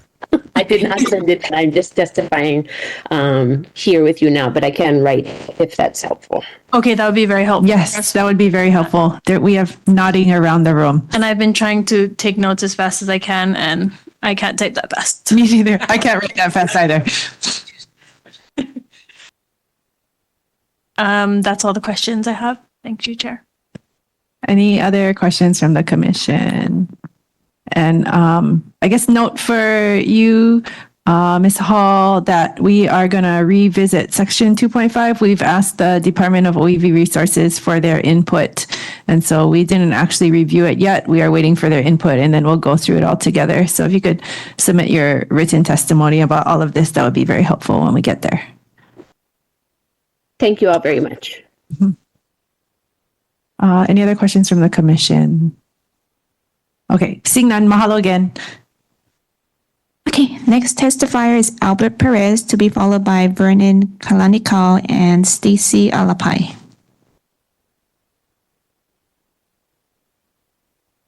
Aloha, Chair, Commissioners. Thank you for your service once again. I've been following this for a long time, and throughout the community plan update process, going all the way back to the Lanai and Molokai West Maui community plans, the planning department's clear goal has been to make the community plans less specific, and they will therefore be less enforceable. So the land use designation categories have now been made so vague that interpretation will be left up to the planning department, and even developers won't be able to rely on them. In response, the South Maui Community Plan Advisory Committee specified which uses that would actually be permitted in each land use category. The planning director at the time promised to get that language removed. I'm glad to see it's still there. The original land use map that they had was based on population and infrastructure studies, and North Kihei Mauka was not even on that original map. Partway through the process, the planning director at the time, at the request of the landowner, issued a new map with an additional 600 acres, the need for which was not and still is not supported by population and infrastructure studies. The CPAC was divided on the issue, but voted to support the additional 600 acres on the condition that all of the North Kihei Mauka policies be adopted. So the planning department is now proposing to eliminate many of those policies. Similarly, the Pi'ilani Promenade was originally intended to provide industrial space to support the hotels in South Maui. In 2012, the planning director told the community there was nothing they could do to keep it from becoming a mega mall in violation of the State Land Use Commission conditions. But the community fought back until the developer agreed to stick to their original plan. The owners still want to build commercial space there because that's what they do. The CPAC was divided on that issue as well. Several members, including Maui Tomorrow, advocating for it to be designated open space because the community plan is a vision of what the community wants going forward. But the CPAC finally agreed to make it residential with adequate buffers to accommodate the cultural sites and the flooding that takes place on this land.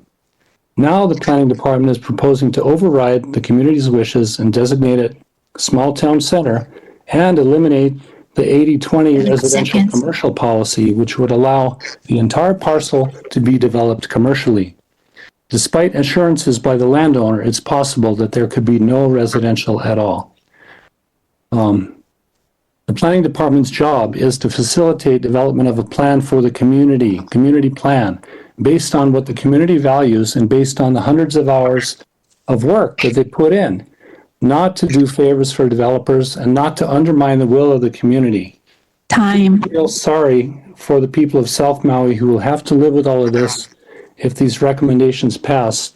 If you support what's being proposed, you'll be sending a very clear message that people are wasting their time participating in this process.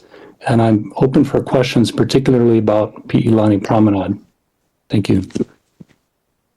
Mahalo for your testimony. Any questions from the commission? Commissioner Dicos.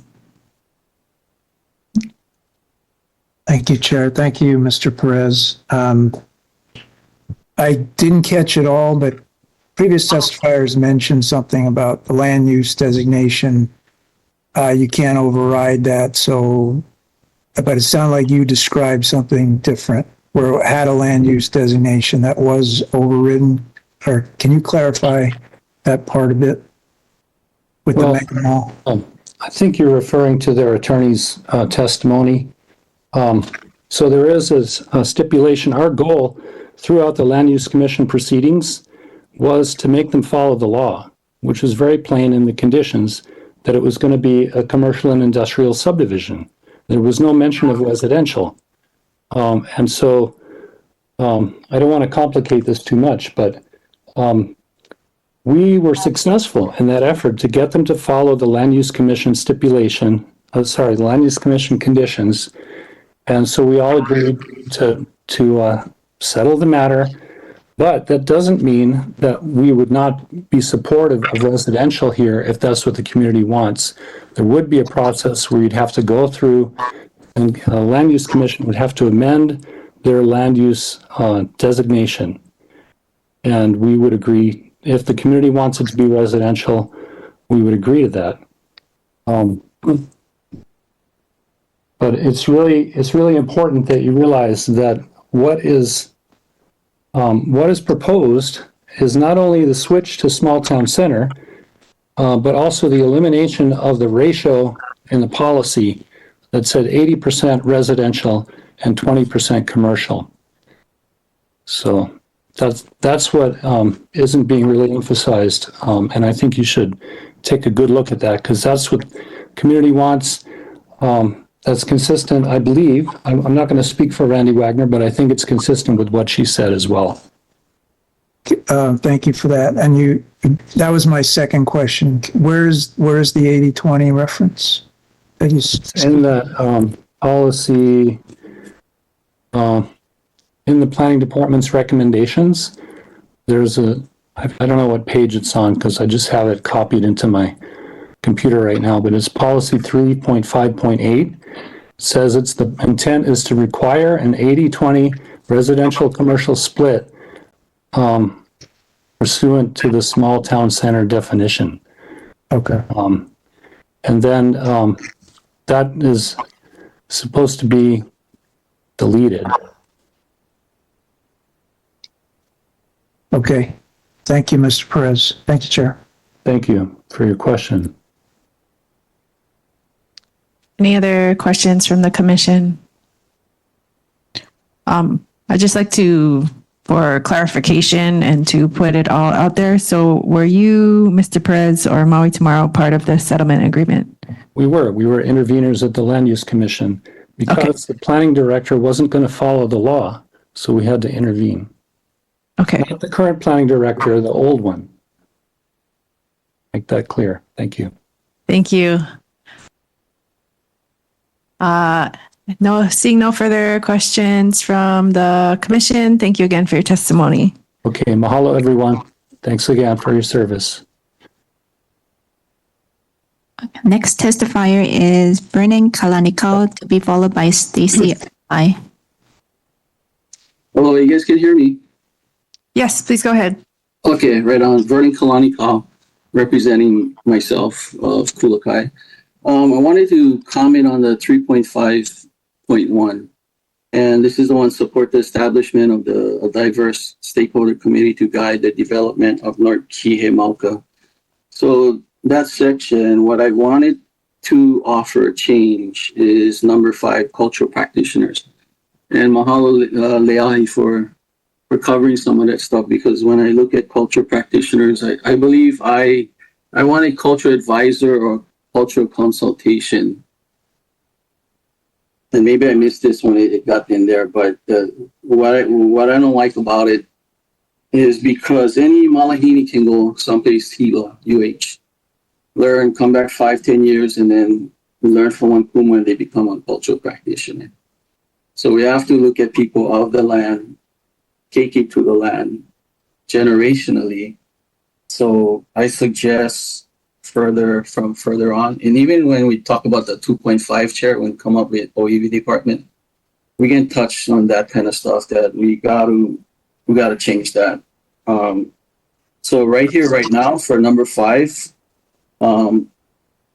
we could use Hoa Aina, Kama Aina, Pili Aina, but then again, we can come up with something better with the OEV department, because it should be those of the land generationally, or Lino, or whatever, and also Hawaiian organizations too should weigh in. The other thing, I would like to make that number 1. You see, they stay number 5, yes, they last. Indigenously and culturally should always be first. That's what lacked in this community for South Maui. It was never culturally led based. It was also always expert Malahini based. So we gotta change that. Put that number 1. The other one, I supported that small town center, and I only did that because I live over there. And the thought process for me and our family on that side was, so I don't need to go more south. I don't need to drive to Central Maui to go shopping. I can get most of my stuff right there, but we're not talking big stores. It's just mom pop shops. I can get everything that I need from the ABC store, the old Suda store. All my shopping will be at Walmart, of course, right? It's 10-15 minutes away. And also, with all the legal stuff going on, that's why I did what I did. But the landowner going to be open to expand on more mixed use on that, I believe, because I work with him also, right? You guys know that. And also, when we talk in community, how much of the community is really involved? It's just 3 agencies, 3 associations. It's always been like that. So we need to expand more on that. So that's what I wanted to chime in on that part. Mahalo for your testimony. Yeah. Any questions from the commission?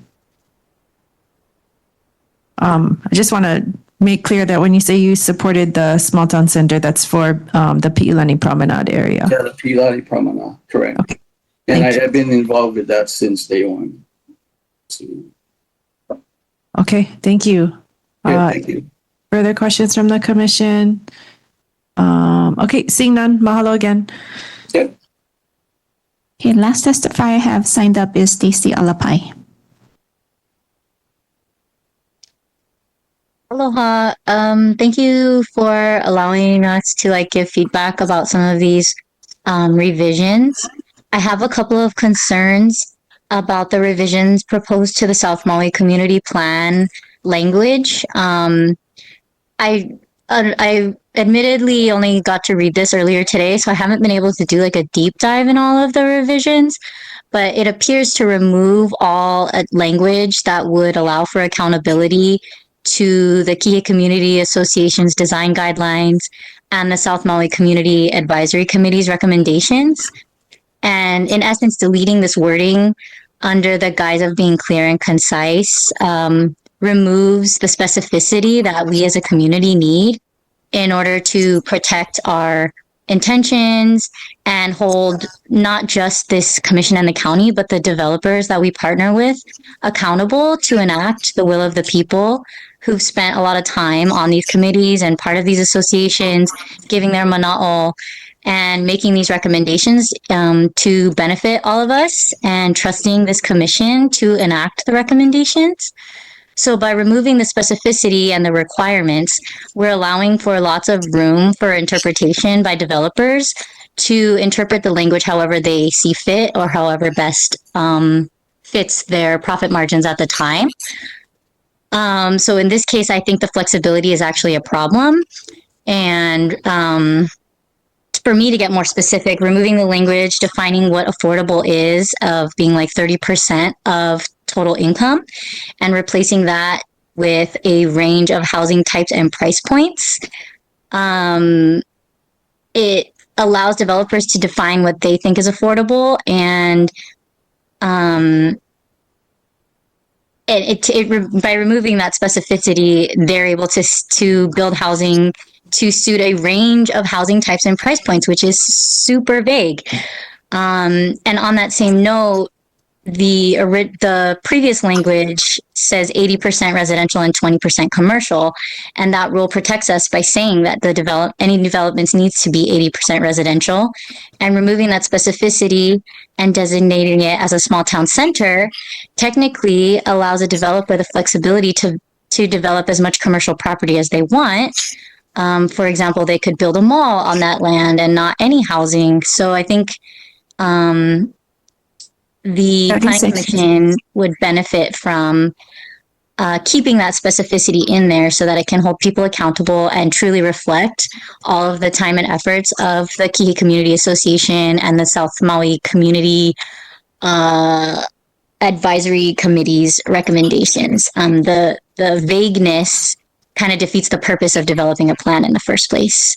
I also want to just say that I support the Kihei Community Association's written testimony that gets more specific about their concerns.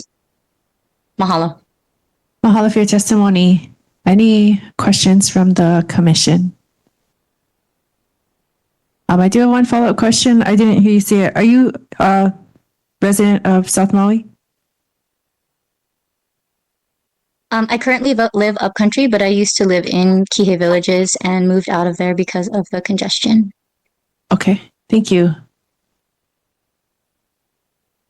Any other questions? Okay, seeing none, mahalo for your testimony. Okay, we'll go back to in-person, Erin Mukai.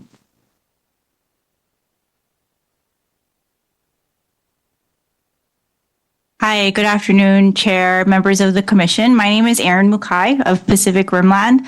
I'm here today representing the landowner for the Maui Research and Technology Park. We've participated in the CPAC's review of the South Maui Community Plan and continue to request the Community Plan designation of Special Purpose District, or SPD, for the entirety of the Maui Research and Technology Park. We are governed by our own zoning code, Chapter 19.38, which no one else has. We're disappointed with the department's September 23rd recommendation to revert our designations to their original proposal. It discounts the CPAC's work and recommendation and our participation as the landowner. First and importantly, the Maui Research and Technology Park is a special district and consistent with the SPD designation. According to the community plan, the special purpose district designation is intended to provide for specified land uses that, due to their uniqueness or incompatibility, do not easily fall within one or a combination of the other community plan designations. Second, our unique flexibility in use is only captured within the SPD designation. We have 40 permitted uses within our zoning code. Our allowable uses are unique, like nowhere else on Maui, supporting science, technology, and knowledge in the workplace and at home. These uses are not captured within the department's recommendations. Third, the park's land use designations are consistent now, and multiple community plan designations would lead to inconsistencies and technical permitting issues. Our current community plan designation is our own Maui Research and Technology Park. Our zoning is our own Maui Research and Technology Park district.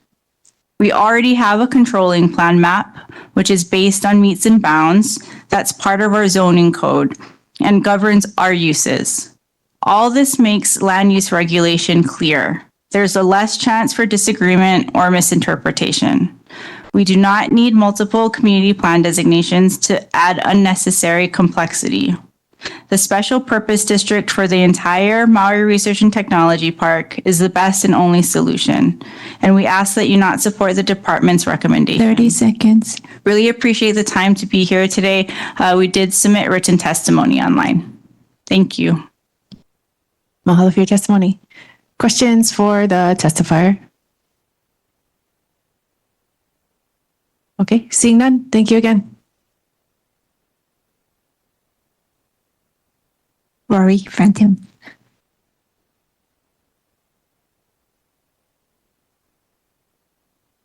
Good afternoon, Commissioners. Nice seeing you again today. I'm Rory Frampton. I'm a representative of Haleakala Ranch and Ko'onu'ulu Ranch. And I worked closely with Randy Wagner and others at KCA and their Design Review Committee to develop policies related to the Kihei Mauka growth area. The Planning Department has recommended changes to these policies in order to make them more clear and concise. We're supportive of that language, but we are also supportive of the specific language that Randy put in with two exceptions, and we've disagreed with one of these from the start. The second one sort of came up with the Planning Department's language. 3.5.3, and I have this in written testimony, would require, prior to development, a comprehensive watershed management system for the whole area to be developed and implemented. Kihei Mauka is a very big area. It's 583 acres, and as stated in the Maui Island Plan and in the Community Plan, it's going to need to be developed in phases. So we would requiring the we're supportive of the concept of implementing a comprehensive watershed management system. However, it should be only required to be implemented for each major phase of development. Requiring implementation of the system for the entire 583 acres would create a cost-prohibitive upfront barrier to development. And we've suggested language that would read, prior to each phase of development, a comprehensive watershed management system would be designed and implemented, et cetera, et cetera. The second big concern we have is with the requirement for a Mauka collector lane from Veterans Highway all the way through Hawaiian Homes, through Kihei Mauka, and into the MRTP park to Lapoa. We recognize that effective traffic mitigation is going to be key for the success of this project and for the future South Maui residents. However, we feel requiring the completion of the entire Mauka collector before any new development is excessive. It assumes that capacity of Pi'ilani Highway is maxed out and does not take into account other improvements that are on the books that will improve capacity and efficiency of Pi'ilani Highway. 30 seconds. And it doesn't recognize the benefits of constructing portions of the Mauka Collector Road, which certainly could be done. So we suggested language that would well, you can see it, and it would be basically as determined by the Department of Transportation. And we strongly encourage that language. And lastly, I would like to add that Albert Perez was incorrect in stating that the original department's plan didn't have any of Kihei Mauka. It had a chunk of Kihei Mauka in it, the regional plan, and it was expanded and supported by CPAC in order to provide comprehensive long-term planning for the whole area. Available for any questions. Okay. Questions for the testifier?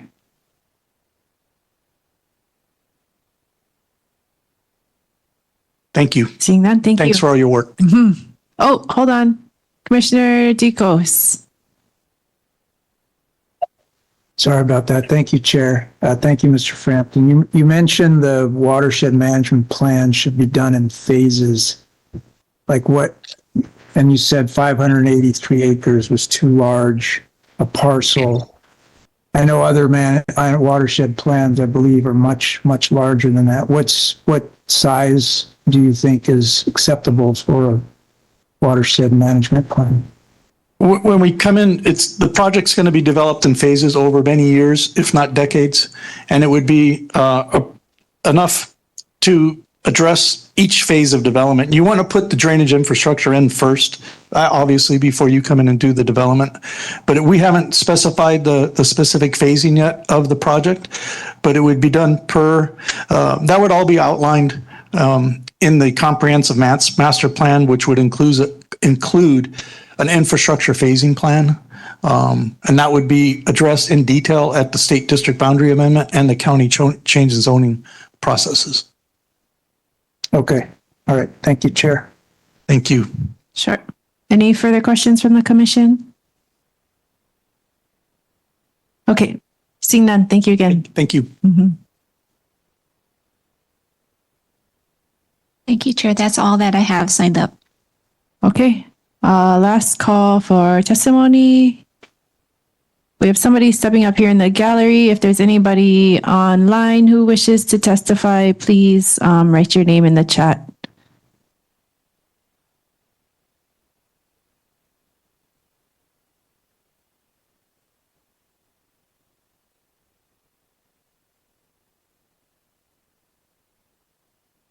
Good evening. My name is Leilani Pomani with Pacific Rim Land. I have a new proposal that's not included in what you guys have now. I did submit written testimony last week. There's a parcel that is newly acquired by us, is parcel 38008005, and there's a map that's attached to my testimony. And we'd like to have that designated industrial or community plan. There's 3 reasons, and you can read my testimony, but first it's nearby already industrial surrounding designations. And 2, there is limited availability of industrial lands, and would like to increase that industrial availability. We've learned a lot in this past year, and as you know, industrial lands are very limited. And when I was on the CPAC over in West Maui, one of my mantras was have more industrial land. And now you can see that that's really, really needed over in West Maui. And third, it supports local businesses as owner users for industrial companies. So we'd appreciate you taking a look at that and seeing if we can designate that parcel as industrial. Thank you.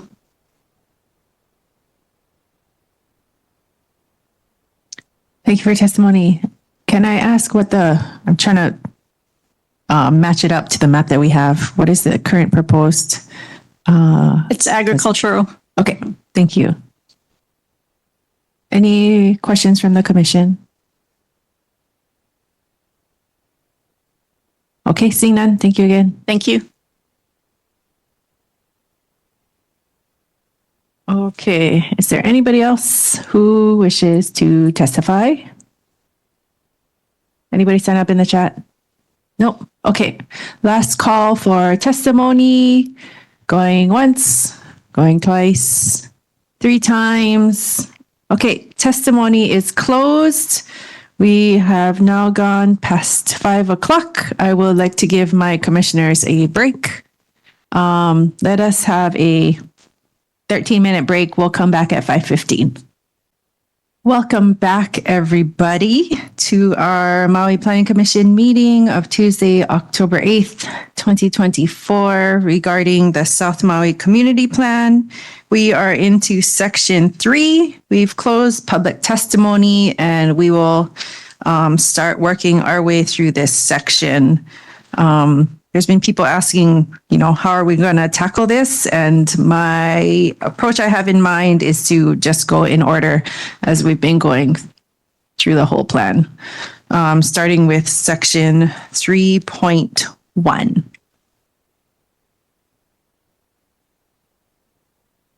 And we'll get as far as we can and pick up from there at our next meeting. So the introduction in section 3.1, the growth plan. Commissioners, any comments or flags?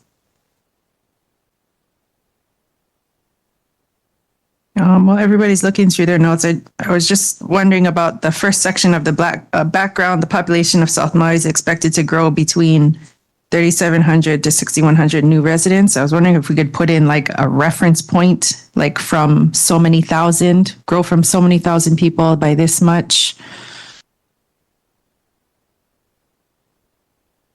We can. I believe that's in the first section, but I can re-put it here. Yeah, just to re-put it here. Can you tell me what page that's on? I in our draft, it's page 53. It's the very first sentence of the first paragraph.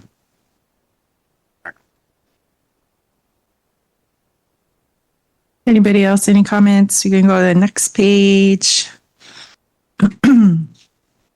So there's background, growth plan objectives. Commissioner Dicos, are you raising your hand?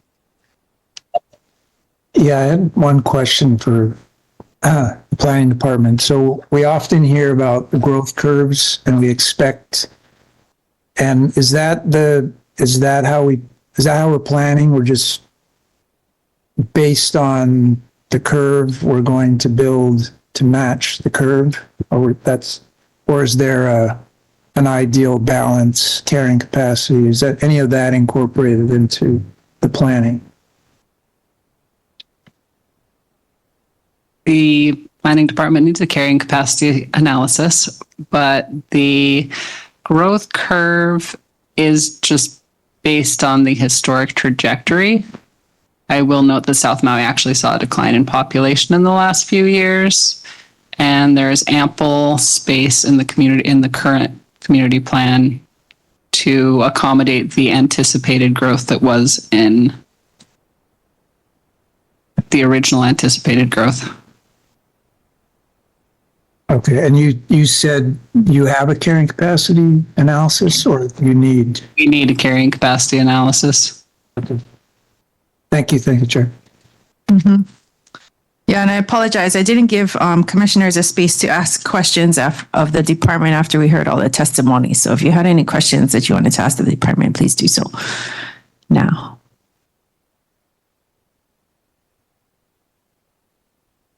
Otherwise, hearing none, we can continue our review.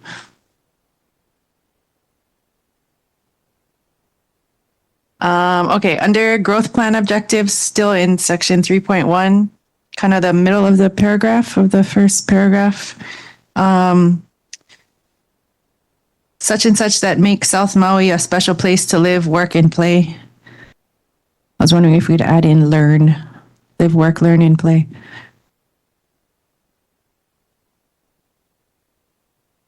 Can do. Okay, thank you. Okay, anybody questions on the community plan designations?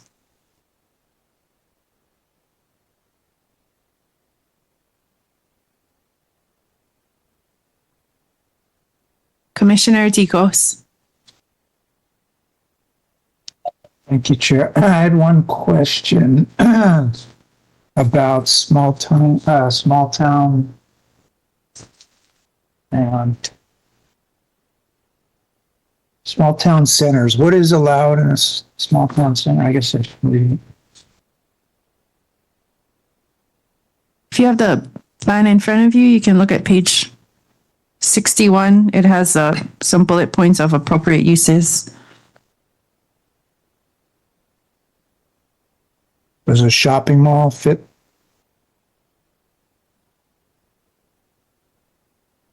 It says low to medium density commercial centers that service nearby neighborhoods, low to medium density housing, mixed commercial, residential, public, quasi-public uses such as civic spaces, parks, schools, and churches.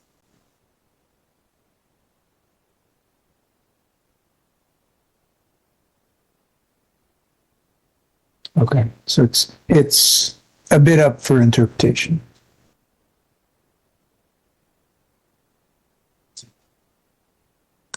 Ms. Takakura? This is Jackie. So the key point here is that this wording about that service nearby neighborhoods. So it's kind of intended just for that area. It wouldn't be like, say, how you have in Central, some of the bigger stores that are intended to service the entire, island. So yeah, smaller density commercial centers that service nearby neighborhoods. Thank you. Thank you, Chair.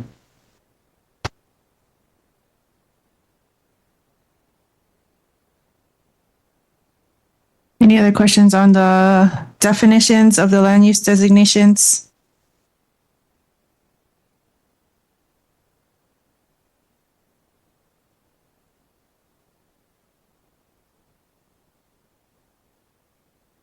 Commissioner Lindsay? On small town center, also medium density would be something like these displayed on the bottom, the images on it here. Those are medium or low? Those are medium density. It's so not Harbor Lights, but more like a 20-unit apartment building. So that's the residential side, but the commercial side? The commercial side would be similar in scale and character. Uh-huh. And it could be a mix of both. So in this image of Kihei, That is Kihei, yes. Uh-huh. there's housing on top? Yes. Okay. Kind of like Kulamalu. Yeah. Yeah. I didn't realize Kulamalu had housing on top. Just.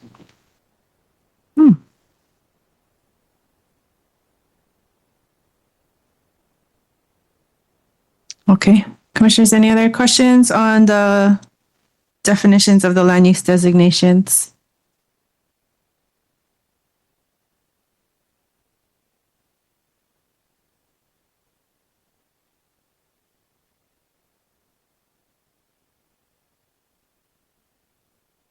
Okay, or we can jump into the community plan map and sub areas.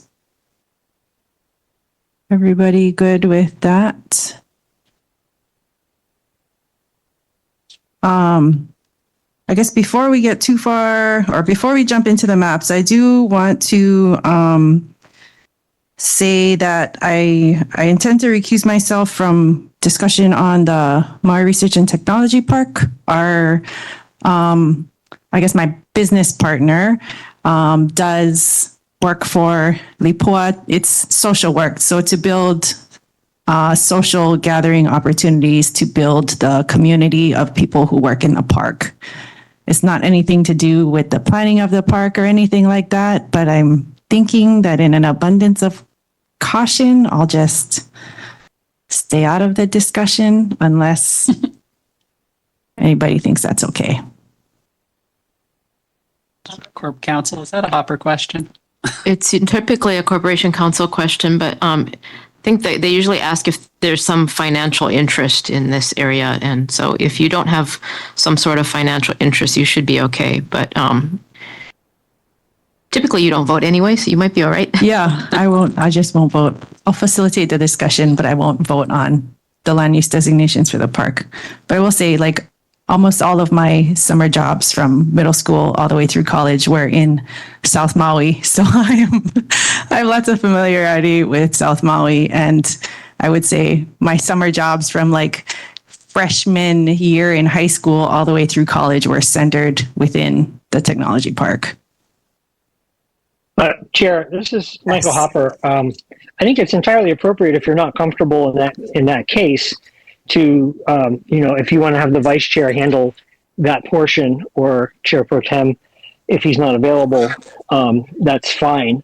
Normally with items like this, we would ask for a Board of Ethics opinion, and with those, there's can be an amount of uncertainty. So, if that's your thought, I think it's fine to recuse yourself just for that item and have Vice Chair Thompson or another member, if he's not available, handle just that portion. Okay, thank you. So section 3.3. I have a couple of Commissioner Lindsay. in 3.2, so on sub area Ma'alai and Kealia, you cite the populations, but I'm wondering at what point does tourists are considered part of the population? I understand they're not like our community, but the number of tourists that there are changes the infrastructure that's needed there, and possibly, part-time residents or whatever maybe should be counted just because of the amount of use they have in the area. But is that just my own personal thoughts, or is that something that should be discussed here? Sorry, looking at sub area 1. That's just starting Okay, sub area 1, yeah. but we're given this area has lots of tourists. Should that be included because in my thinking, it's infrastructure and just, just the movement of people, how many people are needed there, or is this just a moot point? I would say I could count the number of vacant units that are used for short-term rentals, but it would be hard to determine the number of people because they're not. Like you could have a 1-bedroom unit with 4 people, or you could have one with 2 and they're not the next week. You know what I mean? So would you like me to add the units that are vacant? This is just a discussion maybe for the commission because it densifies the area a lot. Actually, even though they're not technically our community services them. Yes, Commissioner Ward. I would actually agree with Commissioner Lindsay, and I would add to that it's also seasonal. If you put in high season, it is completely different than summertime. So I think that there is, to your point of the variance of what infrastructure needs to be there, that with high season, we almost kind of have to build, in my opinion, towards high season, because otherwise we could just be bottlenecked. Chair. Thank you. So you think that should be written in? Yes. Okay. At some way of counting, I'll leave that to you and quantifying tourists. Yeah, Commissioner Ward. Sorry, I thought of something else. Thank you, Chair. Yeah. What I would say is just from my experience, I've also seen a shift in the number of full-time residents, specifically in Wailea, which is where I'm at, from pre-COVID, post-COVID. So we definitely have seen an uptick of more people being here on a more of a regular basis, but potentially have a second home. So they're not counted in the numbers because their permanent residency or full-time residency is in a different area. So to Commissioner Lindsay's point, I think there's some flux that we've seen specifically since COVID, but I think we need to figure out a way to kind of take that into a corporation so that we don't misguide on what we're putting in for infrastructure. Thank you, Chair. Sure. So this is probably within like the introduction section for section 3.3 as a whole. Maybe, but it starts getting cited. This is the population here. This is the population here. Mm-hmm. And so however, it needs to be covered. Yeah, Ms. Komkowicz. Does it work for me to put the population and then the number of residential units available? Yeah. And I'm sure that it will be affected based on the Minatoya adjustment that's going to happen too. Yeah, I guess like there was that housing study that was done that says there's, this many residential units in South Maui, there's this many vacant units, this many transient units. Maybe that could be, I know that was a few years ago, but it's some kind of read. Or the UHERO study possibly. I know how to pull the data. Okay. you get where everybody's going with this. Okay. Also sub area 1. I see that the Maui Ocean Center is cited. I'm not sure. I know it's significant to the Ma'alaia area, but I'm not sure at what point we're going to cite every business or assume it will be there forever, It's one of those.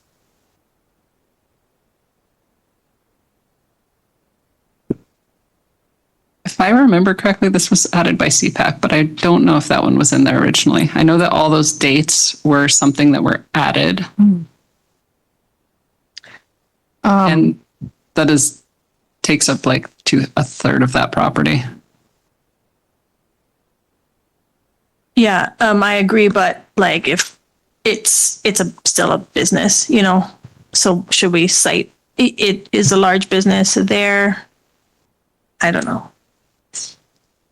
That was the only time I saw like there's few times I've been citing every time we put in a business or a specific entity to govern it that's not a government entity. This is one of those cases.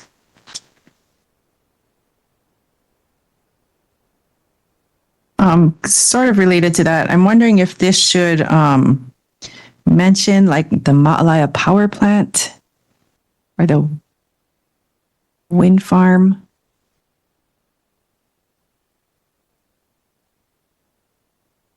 there's policies that mention, like resiliency and renewable energy and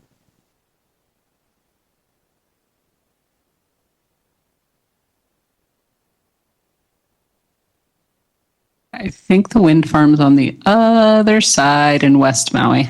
Yeah. It's barely there, but I think the power plant. The power plant is not. So you want to mention the power plant? Yeah, I feel like it should be mentioned. Also, And do you want to take out the Maui Ocean Center? I'm unclear on what the decision on that was. See what the commission feels about that, but that seems to be where Commissioner Lindsay is going. Anyone else have feelings about Maui Ocean Center being mentioned specifically? Commissioner Lindsay was saying because it's, a business, it's. yeah, it's just, it could be anyone. Like, why did we choose? I know why we chose them, but like another business could theoretically replace them in 20 years when this plan is renewed. Or another entity that does the same thing.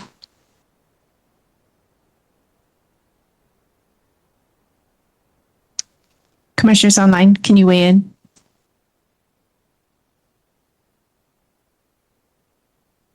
Commissioner Hippolito?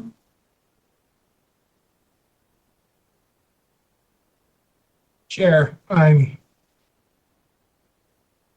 on the fence at this point, but why reference just the Ocean Center and why not the entire facility?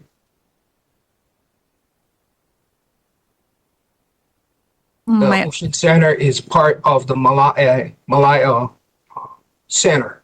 So why would we central our discussions on the Ocean Center and not the entire? They got other complexes there besides the Ocean Center. Like the whole commercial center. That's correct. Harbor. And the harbor. The harbor is in here, but the commercial center isn't.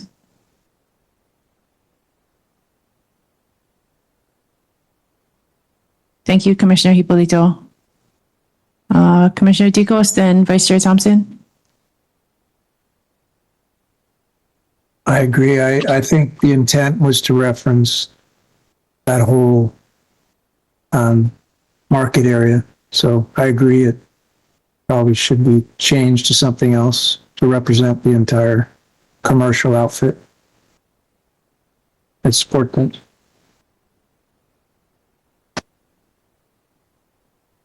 Vice Chair Thompson? Yeah, I think it should all be listed together. And then, is the upcoming sewage facility inside that map too? Didn't the county buy some land for there, somewhere right in there? I'm not positive on that.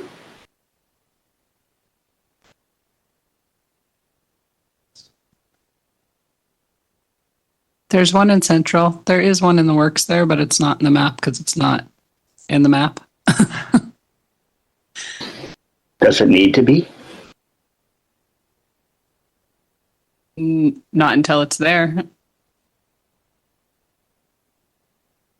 This is Jackie. I think it's too preliminary right now for that.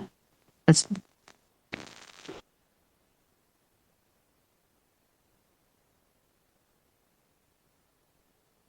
Okay, so instead of Maui Ocean Center, we're acknowledging the whole commercial area.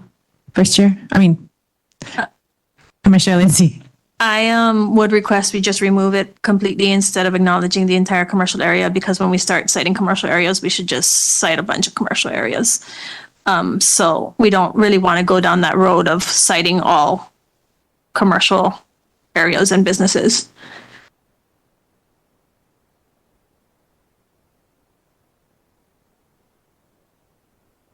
I think for CPAC, it was important to cite it because it's the one thing that stands out there. Whereas other places, it's a whole bunch.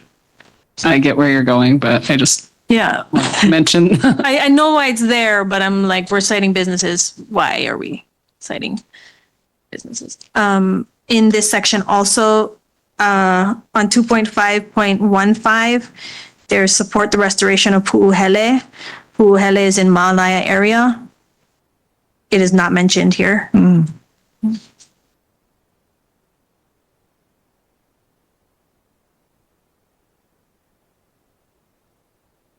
So you want to add Puuhele? I do want to add it, but I more have the question of why is it even specifically cited in 2.5.15? And if it should be here, I mean, if it's already cited as its own policy, then it definitely should be in the sub area description. So if we remove it from, you know what I mean? It's like if it's significant enough to be called out in its own specific policy, it's probably significant enough to be called out as a feature of this sub area. And Google told me that. I had no idea where Puuhele is, so.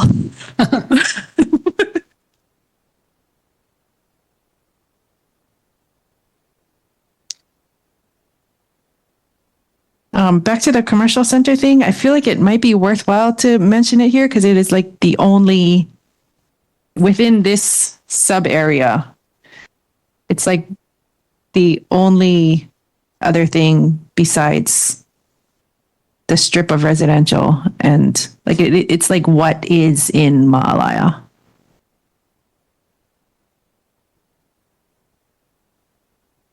So rather than maybe like, you know, as a balance, rather than naming the Ocean Center, to say, was it the shops at Ma'alaya Harbor Village?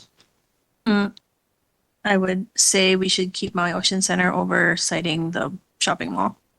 Well, they're different. They're on the same part. Well, they're in the same like triangle, but I think they're like separate things. Well, Ma'alaya Triangle contains the business center for Ma'alaya. Okay, Ma'alaya Triangle. I mean, that's.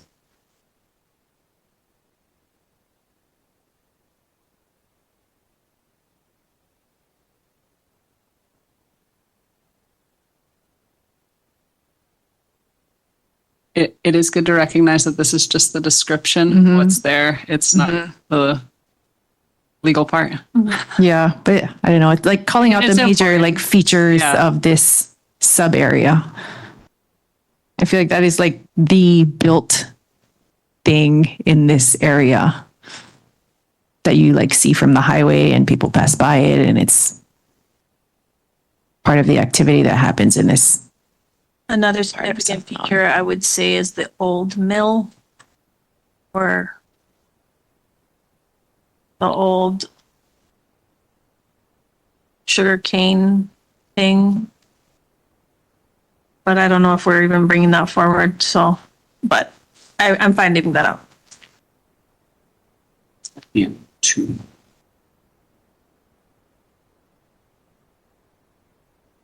Sorry, which old mill are you talking about? Sugar cane processing. That would be a two. HNS. Unene? It's over there. Never mind. Dropping it. I think the Pu'unene Sugar Mill is in Central Community Plan area. Yeah, in it's like- yeah. It's kind of, it's on the border. Okay. But I'm pretty sure it's in Central. Okay. So we can talk about it. We definitely.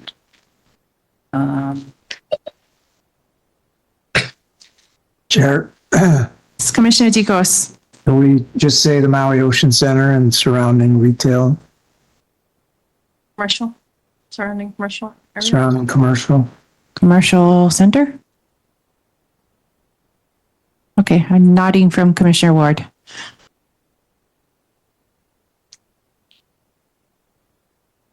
I just want to confirm you want to add Pu'uhele and the electric plant and just leave Maui Ocean Center and the commercial center. It's fine. I just wanted to note that I just wanted the discussion of businesses that were featuring in the plan. Mm-hmm. No, yep.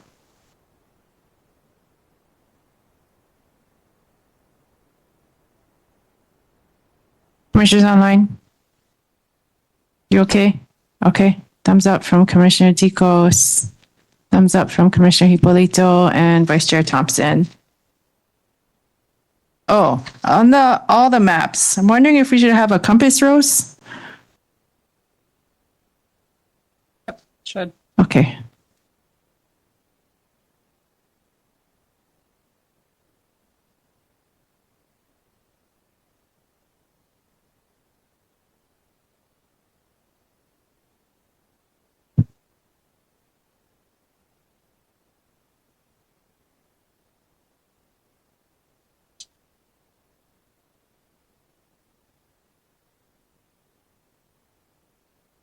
Oh, the sub area 1 map, should all of like the area surrounding Kealia Pond have color on it? The area surrounding it is actually part of sub area 2. Okay. Okay. Oh, got it. Sorry. Thank you. It is a little weird.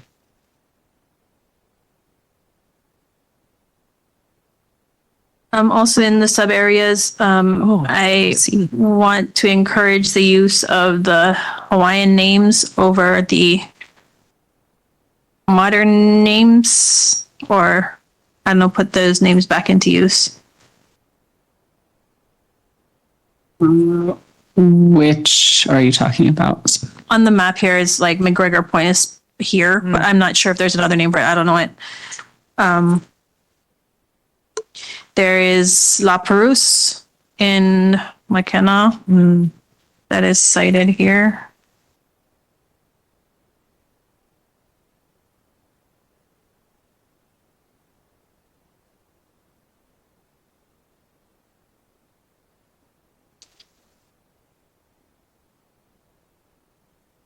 Can we put both just because most, like La Perouse? It's hard. It's hard once you go. I mean, you know, like you have to change it or don't. Just change it all the way. Yeah. Mm-hmm. But that's open for discussion. Commissioner Ward?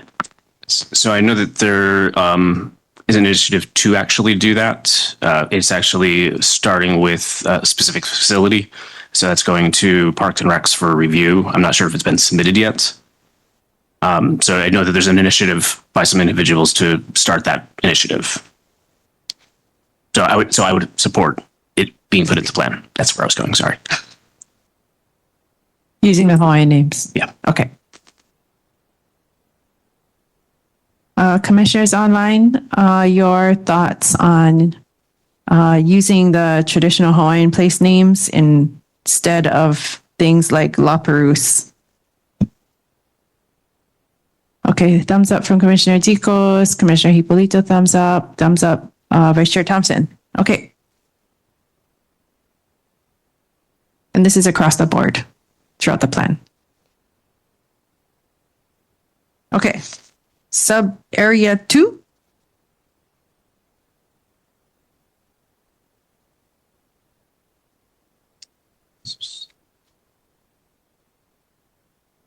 Chair, I have a question. Yes, Commissioner Hipolito. Clarification. In each of the sub areas, are we referencing the Ahupua'a? Such as sub area 1, Ukamehami and Waikapu. But then right after Waikapu, there's Ulehunui. And after that, there's Waiakoa. Are we going to reference the Ahupua'a and the boundaries? Good question. Thank you for bringing that up. Do you have a suggestion? Do I have a suggestion? No, just clarification, because looking at the maps, you really can't tell where the Ahupua'a ends and begins. So if we're going to reference Ahupua'a, I want to make sure that we're referencing the correct Ukemehami, Waikapu. But there's a portion of Pulehunui that boundaries the Waikapu, which I think it's part of Kealia Pond. Commissioner Lindsay? I just wanted to say that we do have the Ahupua'a on page 8 of the plan. But,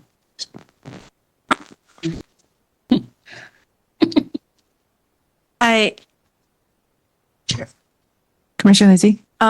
I'm wondering if we get a little bit less specific there and we reference the moku instead, so that we don't need to define those lines. I know somebody who's worked hard on this plan also worked hard on making the lines on the ahupua'a.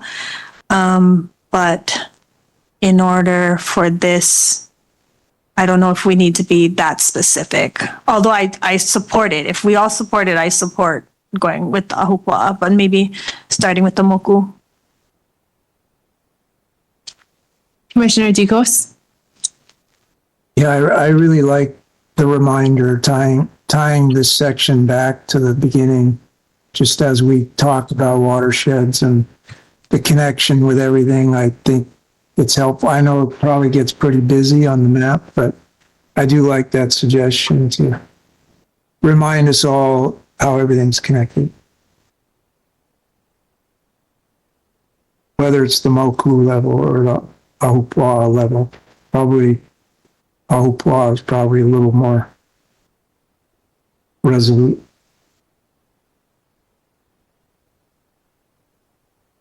Yep. Commissioner Lindsay, do you mean to identify them on the map or in the text? We have the moku on page 2 and the ahupua'a on page 8, but in these sub areas, what were you thinking of, like in the map or on the text? Or I was thinking in the text. I didn't consider the maps. It might, but it would look cool. That'd be awesome if you put it in the maps. It might be really busy in the maps, and the maps, that's what people need to reference. So we can put, do you want it in the words just where we identify each one? Just so you know, this area does just have a Kamehameha and Waipahu. If you look in section 1, it'll show the ahupua'a, that, but it'll also help with the streams and knowing what gulches run into what. So just add them. Commissioner Ward? Thank you, Chair. For the maps, I would agree that it would become kind of busy, but could we actually have two maps? One that is, one that's represented now here, so that's clearly defined, and then kind of an overlay on a second one, so that it does kind of strengthen the position? Like back to back within this section? Correct. Right. So this would be Exhibit A, and then the next one would be B with the overlay. That way you get the representation, but you're not confusing the actual map when you have to look at it. Mm-hmm. So, I would love that. Yeah. Did you all hear that online? Okay. Thumbs up all around. Beautiful. Commissioner Lindsay. I'm wondering where these, like, we have cited sources on the bottom. I'm wondering at what point do you like pick out the information? Because there's so much information out there. Like when do you pick out that we're going to talk about Kulanihakoi Gulch and this specific thing in the North Kihei region? Like in that, yeah, all of them have something that's kind of picked out, but I'm just wondering what kind of basis that is, if we want to send it to OEV resources, because that's more significant. I can see in like the sub area 5, connecting in Molokini into that, which is why you maybe cited this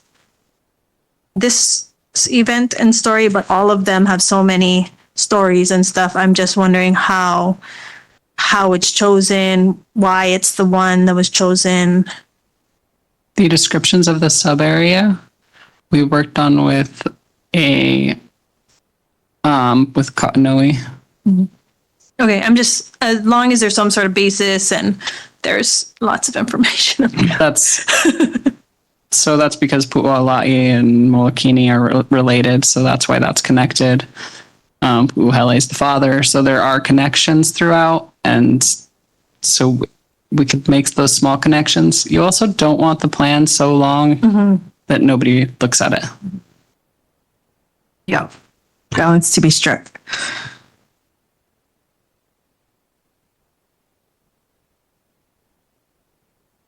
For the sub area 2 description, for the last sentence, the sub area has a population of 9,170 residents. Can that say like as of what year?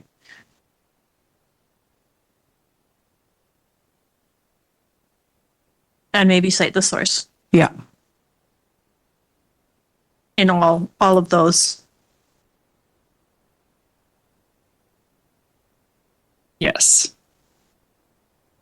And then about Kulani Hakoi Gulch flowing, well, it says likely flowed into historic wetlands near the fish pond. I swear I read a cultural impact assessment. This was many years ago, but there's a cultural impact assessment done for some project in the area. And I swear somebody they interviewed like recalled being a very small child and the Kulani Hakoi running and feeding Kalia Pond. Just to say that it was actual and not likely. But I'm sorry, I don't remember which project it was, but it was something in that area. And I remember reading that and being like, whoa, that actually flowed. That's crazy.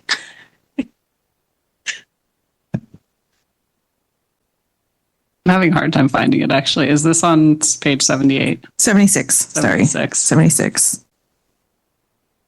I was reading Kalepo Lepo. Okay. It is challenging because you do want to cite a source. You I know.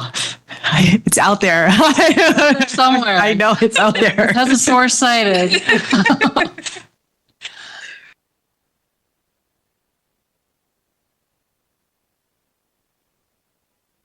Okay, is that all on sub area 2 then?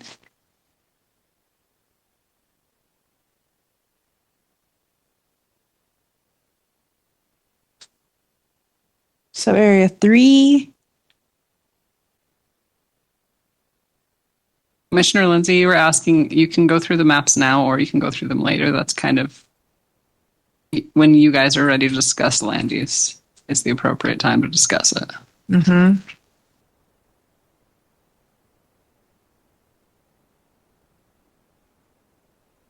Okay, well, on that note, sub area 2 includes Piilani Promenade.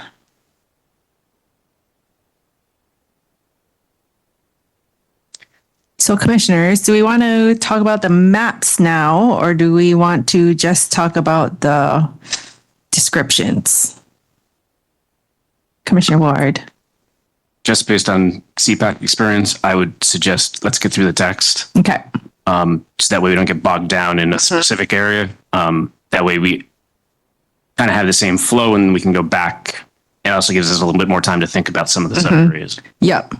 I agree with that. Thank you. Commissioner Lindsay?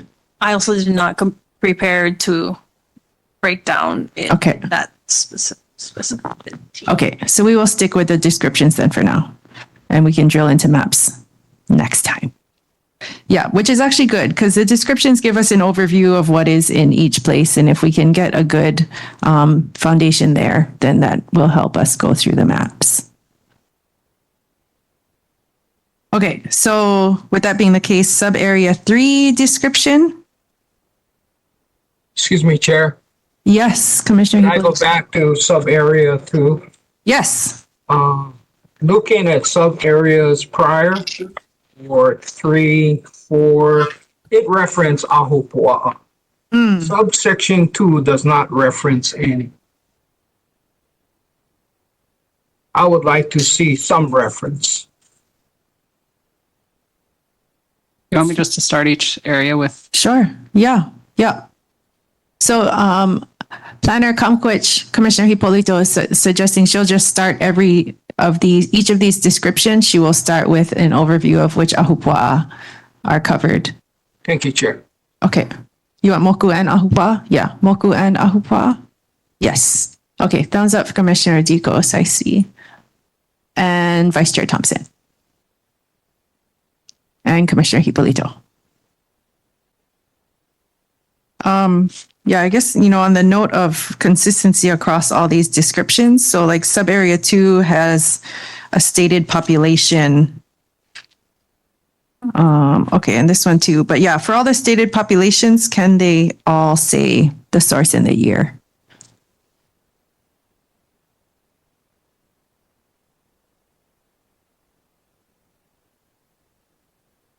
And then sub area 3, I'm wondering if it should mention that there's like major public infrastructure like the police station, the wastewater reclamation facility, the R1 lines, maybe.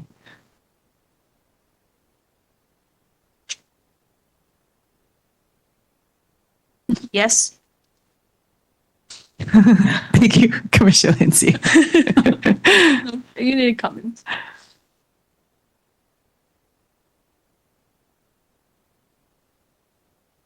We'll give you time to write all that down. Major public services and locations. I don't know if they need locations, just so much as to say that they are in this sub area. So the high school, the police station. Oh, yeah, I didn't think of the high school, but all right, I guess. I would definitely do the police station and the fires. I don't know, the schools is kind of. Yeah, I think you could say multiple schools. I don't think you need to name every single one. Because it provides a picture of the character of this sub area and what's going on in there.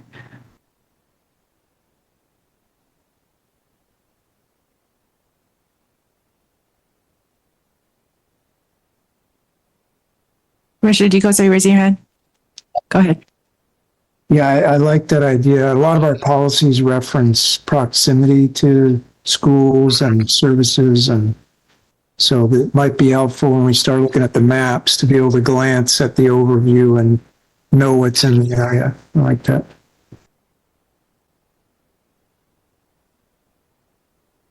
Okay, any more on the sub area 3 description?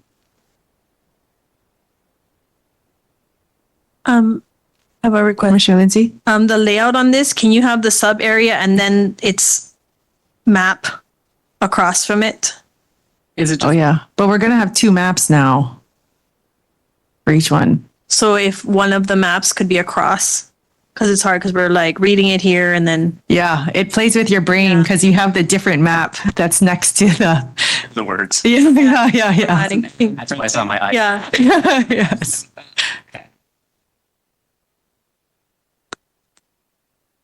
Chair, quick question. Yes. To planning. Commissioner Ward. Thank you. I know we got into like the central Maui base yard, into the tech park, but later in this, but it doesn't reference it in the sub areas that we're going through right now. Should we be incorporating, I guess this is a question to the commissioners as well. Should we be incorporating those pieces and elements into the description of the sub area? So as an example, we're going through 3 right now. It does not reference the tech park, but the tech park is in sub area 3. Mm.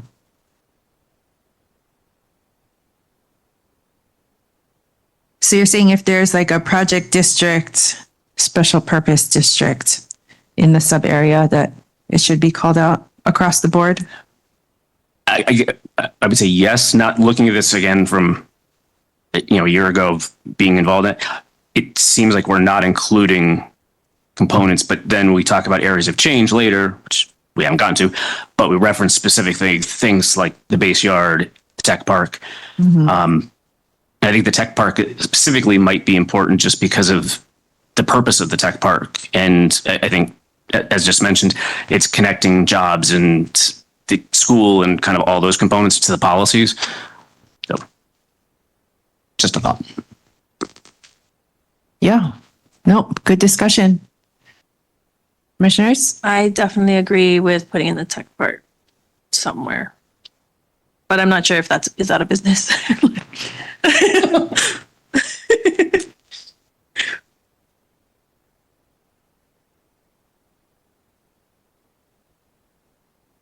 Where's your word? So I would say yes, even though it is kind of a business because it's important. I think it's an important component of that portion of the community, similar to the central base yard. There's a very specific purpose for it, and it's an incubator. So I mean, there's a lot of value to having it. So I kind of feel like we want to highlight those things because it supports the development and longer future for our community. Agree. But I get your point on business. So I'm thinking about it. I think that there's some value to supporting the concept around why those areas are what they are. Okay. Commissioners online, weigh in. Commissioner Hipolito? Chair, I agree with Commissioner Ward. I don't have to repeat it, but I echo his statements. I agree with Commissioner Ward. Thank you. Thank you. And thumbs up from Commissioner Dicos and Vice Chair Thompson.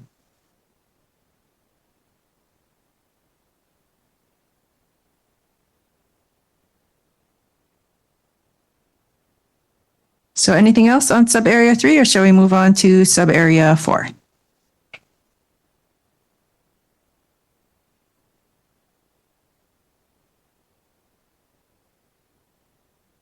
Chair, Yes, Commissioner Hipolito. I'm struggling with this one here. One of the testifiers mentioned about our cultural and traditional practices. And I'm looking so far in 3 areas, it does not highlight anything about that. I feel that one of the testifiers said that should be one of the main items when looking at in all of our projects or potential developments.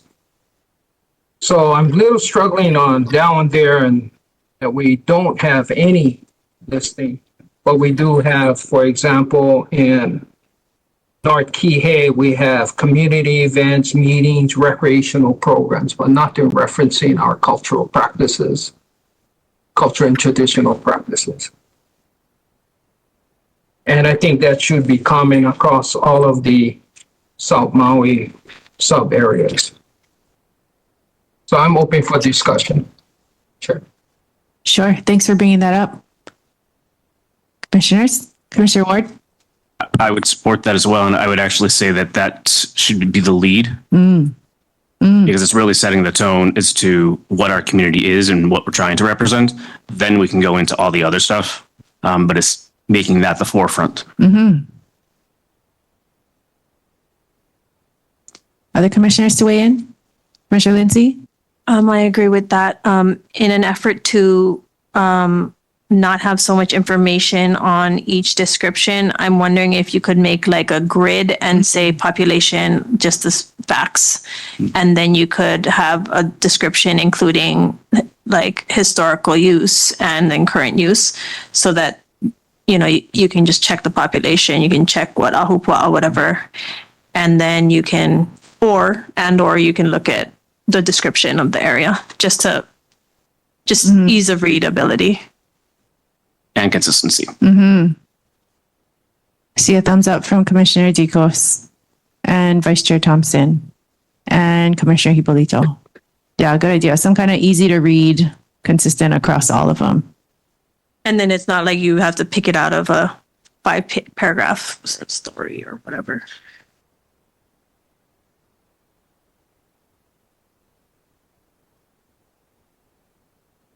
Yeah, whether a table or a formatted text, something that's more at a glance than having to sort through a paragraph. And it should cut down the paragraphs so that there'll be a lot.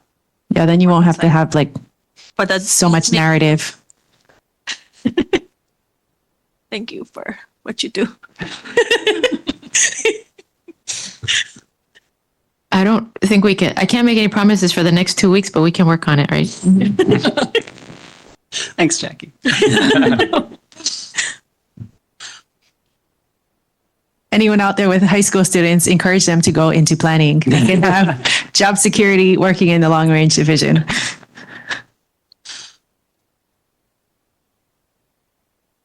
Okay, so that was on sub area 3.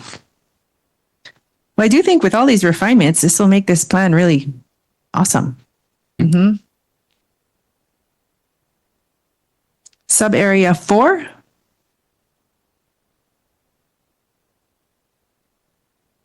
Or I guess back to Commissioner Hipolito's comments, do we need to work on identifying those cultural uses and activities within each one of these? Or does the department want to take a step? On that one, I'd love for you guys. Or we can send it to OEV Research. Or we can ask OEV Resources and add it to their list. list. So next year we'll get that back.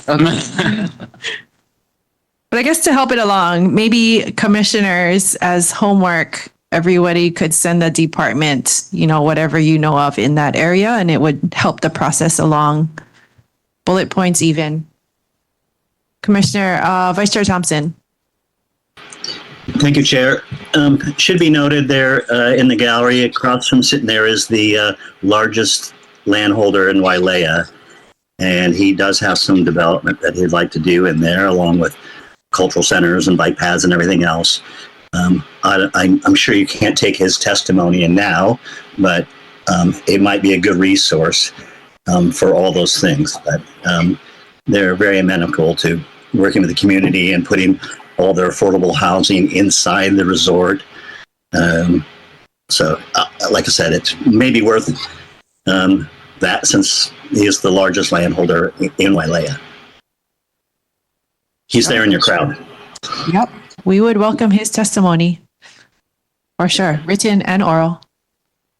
Yeah, there you go. It's Christian Chan sitting there in the crowd.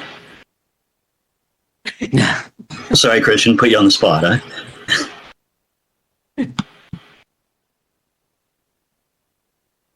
huh? Commissioner Dicos?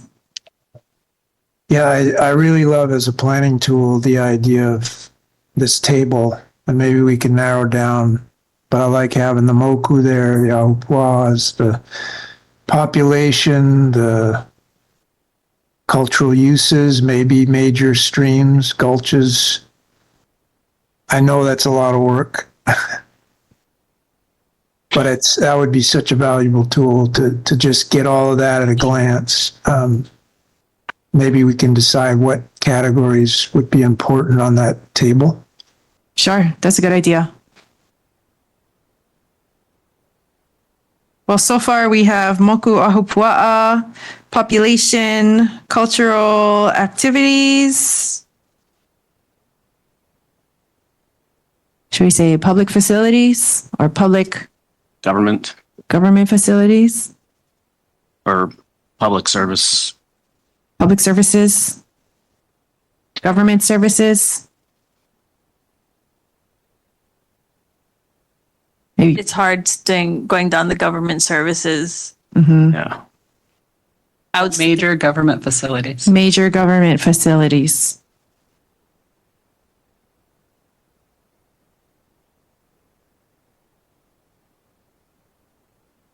Education.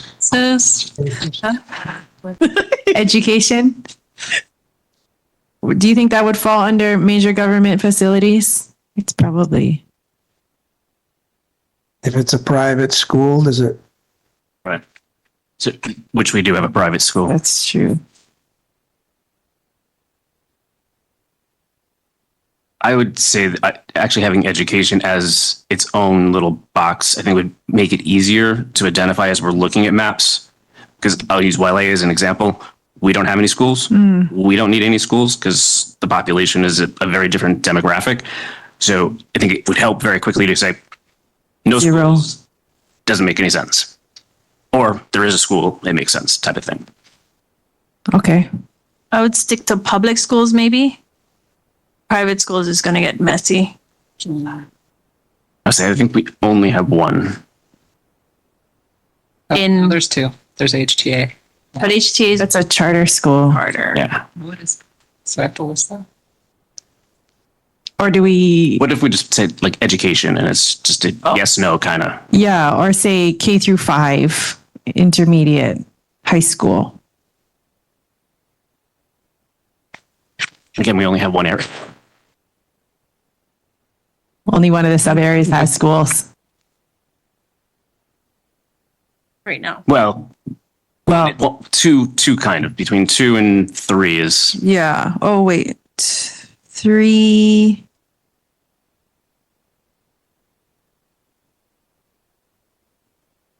Actually, just 3. It is just 3, right? I'm very surprised there's no small private schools there. The only one I can think of is the charter. Because there's charter and HTA. There might be really small ones, but Yeah, but that would be a business. No. I mean, if you just cite education and that ad just says, I can just put K to 12. or Yeah. public school or something like that. How would I put it? And if you guys Yes. Okay. Put something down and then we can chew on that. Yes. again, I wouldn't over kill yourself on this one because you literally only have one air sub area that has it. Right. Yeah. Okay. So that, is that enough? Moku and Ahupua'a, population, cultural activities, major government facilities, education. I put total acres, Oh, total acres. streams and gulches. Okay. I love work. Total acres, streams and gulches. Wetlands. I was going to say wetlands.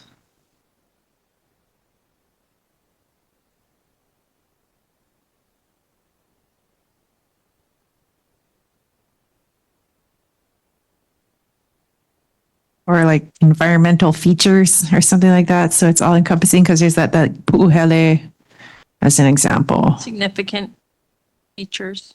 Pu'ola'i.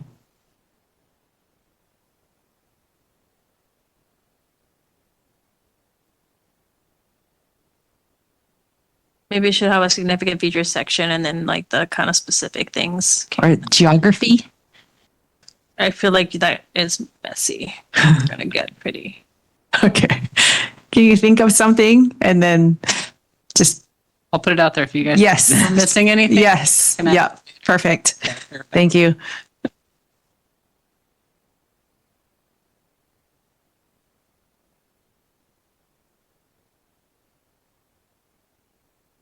Okay. Does that sound good to everybody as our,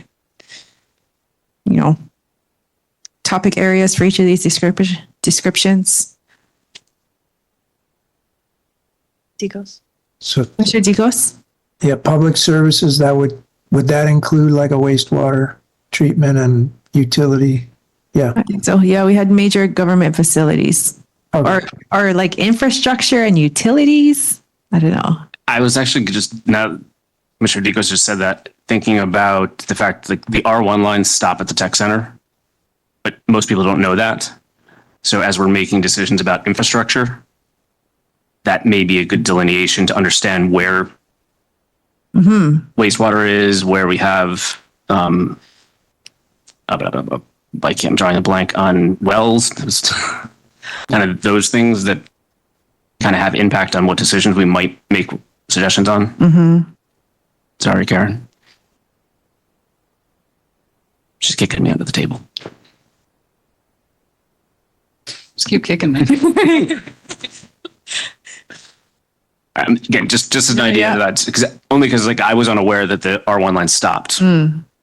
So as we learned understanding it's going to change the perspective on what we'd want to put where, because if we're going to add more housing in certain areas that don't have R1 lines, then we're contributing to the water problem. So. Infrastructure and utilities. Yeah. Okay.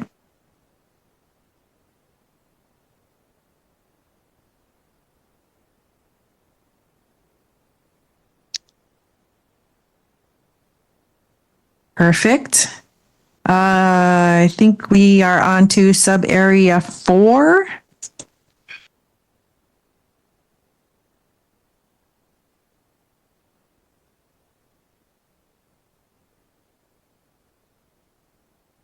So similar question, should this mention like, Honua'ula Project District?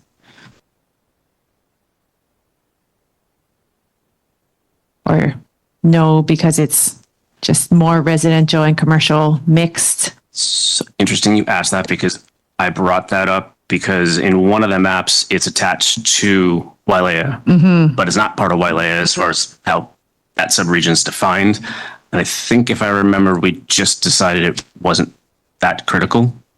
If I recall, we had lengthy discussion on should it be, shouldn't it be, and I think we just agreed that it just didn't really make a huge difference. Okay. There there is areas of change and areas of sub. Mm-hmm. Really go over that. Mm-hmm. But you want all this in there. I'm just putting the question out there. Yes. But it is confusing. Yeah. I'm like, how do you reconcile these sub areas with these areas of change? Because there is that like skirting or your overlaps between them.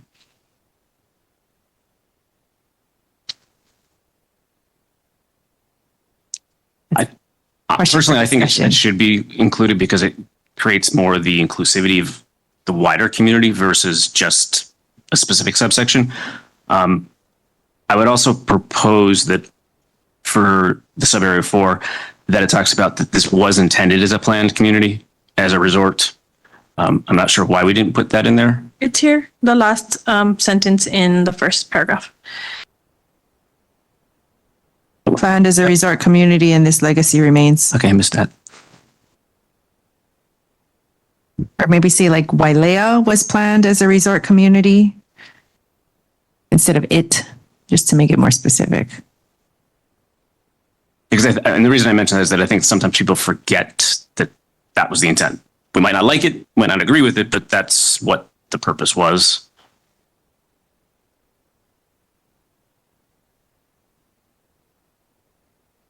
And again, I would absolutely recommend putting all of the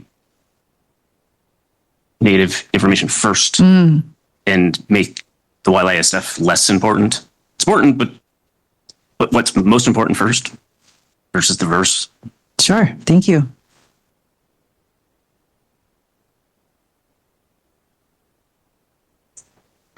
Anything else on the sub area 4 description? Or we can move on to sub area 5.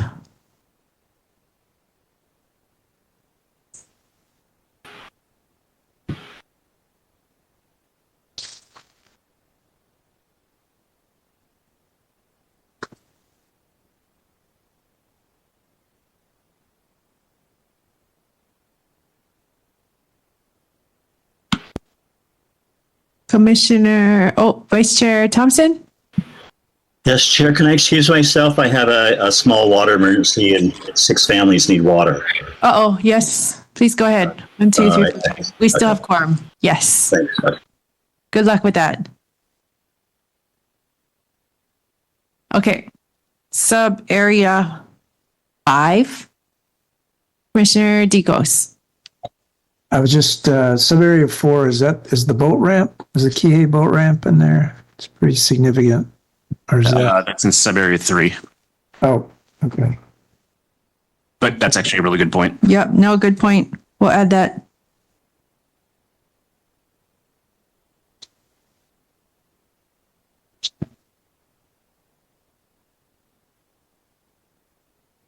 Okay, sub area 4. Commissioner Hipolito. Yeah, that last sentence. Since a place always can be found in the original name of place, the beach is abundant with fish sought by fishermen. I would like to see that change instead of saying fish because there's other resources. Abundant with ocean life. And instead of fishermen, because there's a lot of women who do fish today also, by gatherers.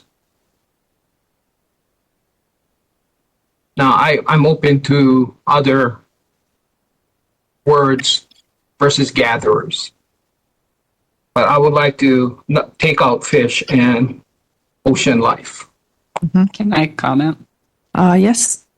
This was one that was worked on extensively because it's bringing it back to the original Hawaiian name, which references a fish. So it was abundant with fish. So it's trying to bring back that sense of place. And that was the reason that's put in there and why fish are mentioned rather than ocean life. Can I propose the Hawaiian term because it covers both? But most people know it as fish, but it covers ocean life also. I'a. It's a pretty common word also. Commissioner. Okay, you heard that. Okay. Yes, that's correct. So instead of Ocean Life, we'll have I'a. Then should we have Lavaia or this? I'm okay with that too. Chair. Lavaia instead of fishermen.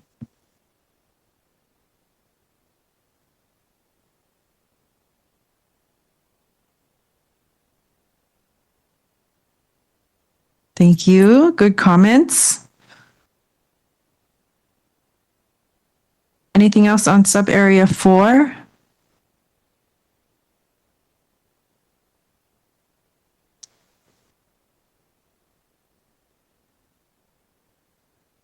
We're on to sub area 5.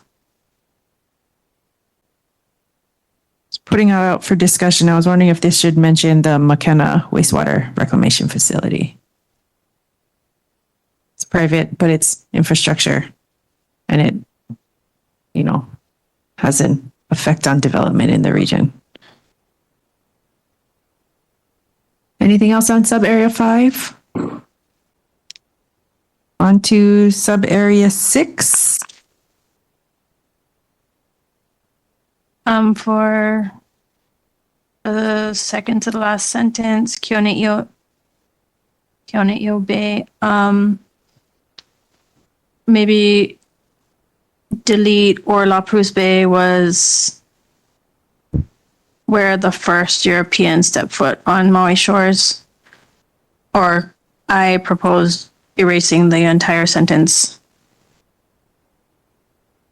I know that bay is significant, so I would prefer that the bay stayed in, but maybe remove all of the rest. So just mention that Kione'io Bay is there. I mean, it's a significant feature. Mm-hmm.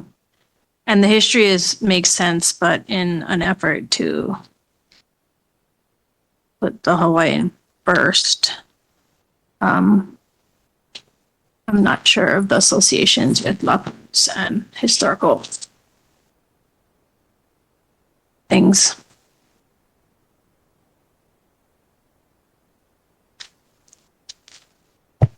But open for discussion. Commissioner Ward? Thanks, Chair. I would agree. I think that historical piece, it's maybe interesting, but it doesn't really tell the story what I think we're trying to communicate. Mm-hmm. And I think it almost kind of distracts from Hawaiian side versus. Mm-hmm. So I would support that. Yes, in a planning context, it's not necessary information. Right. Mm-hmm. Okay. I see a thumbs up from Commissioner Hipolito and from Commissioner Dicos.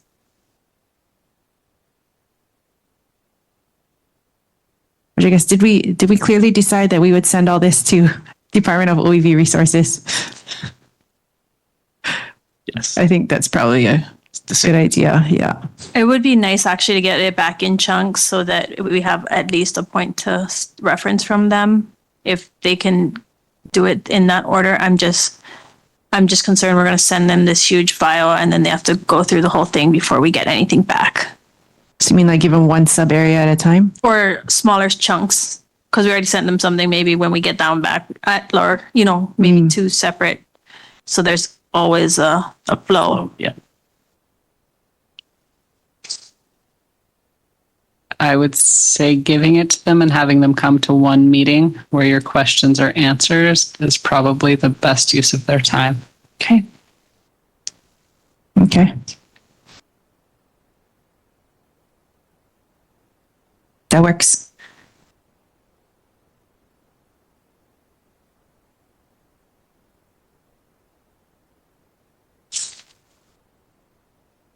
Okay. Shall we move on to areas of change, section 3.4? Commissioner Ward. Thank you, Chair. If I could ask a quick question of planning, and please don't hate me more than you do. Would it be possible by sub-region or sub-area to look at where walking paths are and where bike paths are? I don't recall ever seeing a holistic map that kind of shows that, so that we can understand where there's breaks. So I think from a planning perspective, you guys can help then go, oh, wait, you have two pieces of property that aren't connecting. If there's new development, I don't know how easy that is or available, but it kind of, as I've been working through post CPAC, it's one of the things that I've looked at, and there's a lot of breaks. And I found it very helpful working together with other individuals saying, let's marry these up together so that we have a full, complete. And it also identifies where we have maybe need to have consideration to go back and revisit existing community pieces and connecting those into the newer plans. I think there is an action that identifies this, and if not, it would be an appropriate action to get this actually done and to have it done thoroughly and thoughtfully. Yep. It's not going to be done in the next 3 months. Okay. You can note that down as a to-do. Okay. Thank you. Yep. No, it's a good idea. Okay. Just noting that we have about 20 minutes left. So can we start on section 3.4, areas of change, and just thinking about the write-up, the narrative?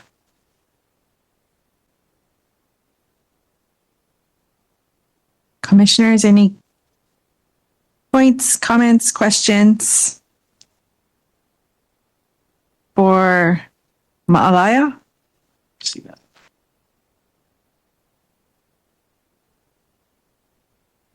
Or being that we only have 20 minutes left, we can break from here. Commissioner Ward. Hitting that over this side. One change that I would propose is that under change envisioned, it is not a transit-oriented development.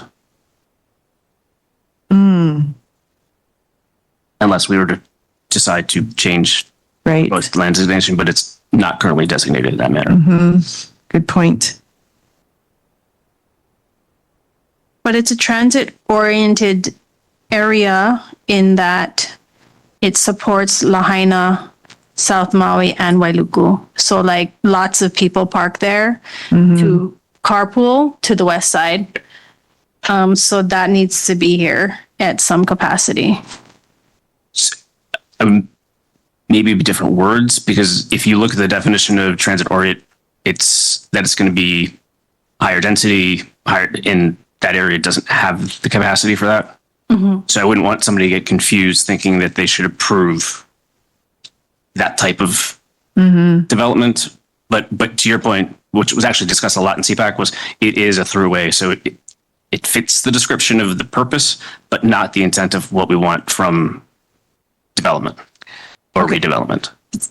Just building on that by way of background, like just curious why this is, transit-oriented development is used in the narrative, but not in the land use designation. If I recall correctly, originally was proposed as transit.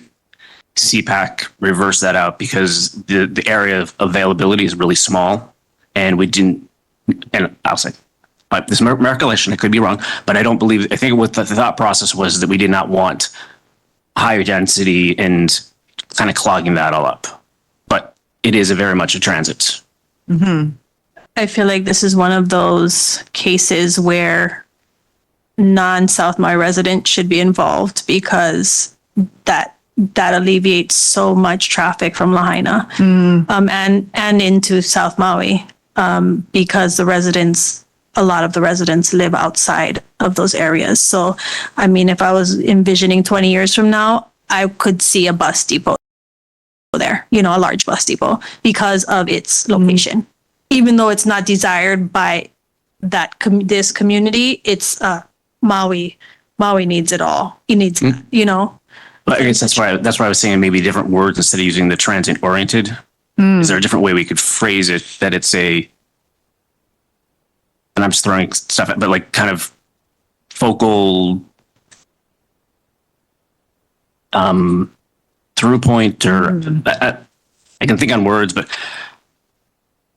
my concern with the transit orient is I think somebody planning or developers going to read that and they're going to go, I can do density. And one, the space is not for it. Two, is the community doesn't want it either.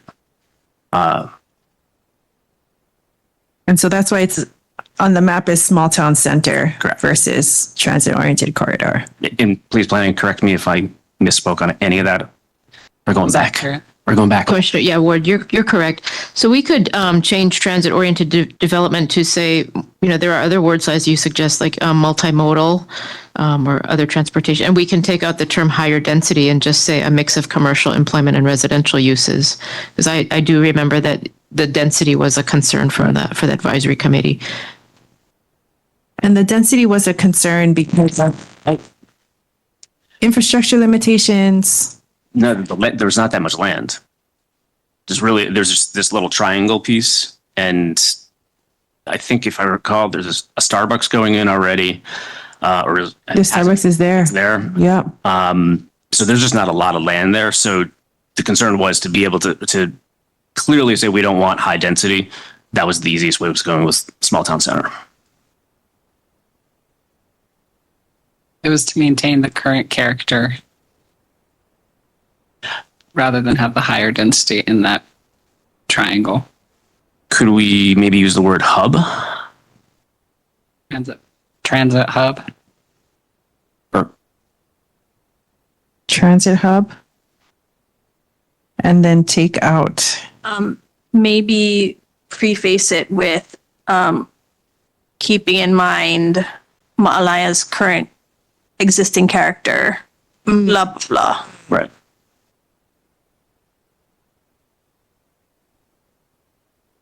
Chair? Commissioner Hipolito? Yeah, if you look at the last paragraph, it does state build a transit hub. So you might want to incorporate that with the changes in the wording. Also say multimodal paths, improve sidewalks. That's on page 87. Yeah, at the very top.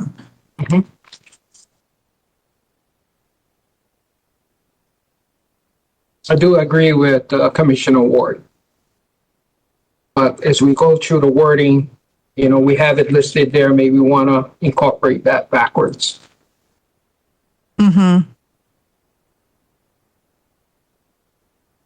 Thank you. Commissioner Dicos, do you have any thoughts on this? Okay. Commissioner Lindsay? I'm not sure about the multimodal paths because that's a relatively small, isolated area. And then to connect them to other places seemed challenging. Was that a consideration or? You could have a bicycle path going. You could also have better sidewalks. There's not the best pedestrian infrastructure in the area. No, getting from Malaya to the rest of South Maui is like, don't even do it. Yeah. And that is an area where sea level rise has the opportunity for retreat.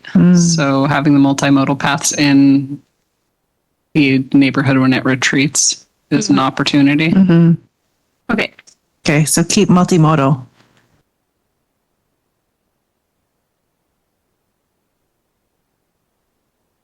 Spelling error, second page.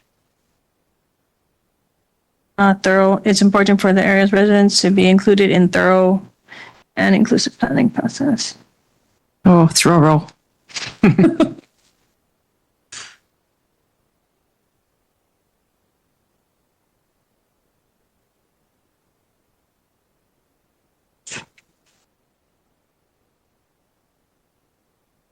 Okay, so department can do a little word revision. Okay. So to be clear, you want to take out the references to transit-oriented corridor and make it less. But still recognize this as like a hub for, people coming to and from Wailuku, Lahaina, South Maui. I think that's a good point that Commissioner Lindsay brings up, is like, yes, this is within South Maui, but it is like pivotal for a large portion of our island. Regional significance.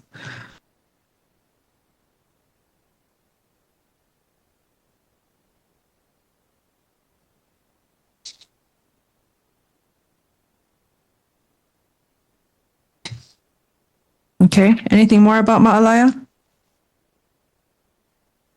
think that was pretty thorough.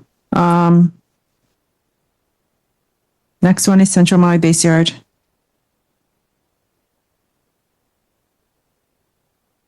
Question. Commissioner Lindsay. Is there any plans or anything to like expand the harbor? There's no harbor bettering happening. Harbor improvements. Harbor better. I don't know of any. I don't recall any. And it could be mentioned in the community plan, but it's also not something that's state. Mm. Well, I mean, with Lahaina not there. We'll be back. I know, but yeah. Like the ferry is operating out of Ma'alaya now. Yeah, it's kind of back in the Mm-hmm. mix.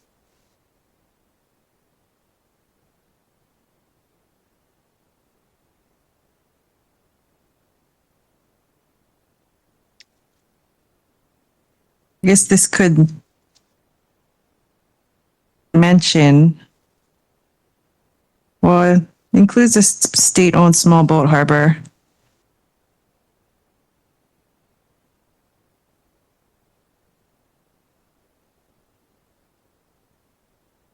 Yes, was there discussion about the harbor in CPAC?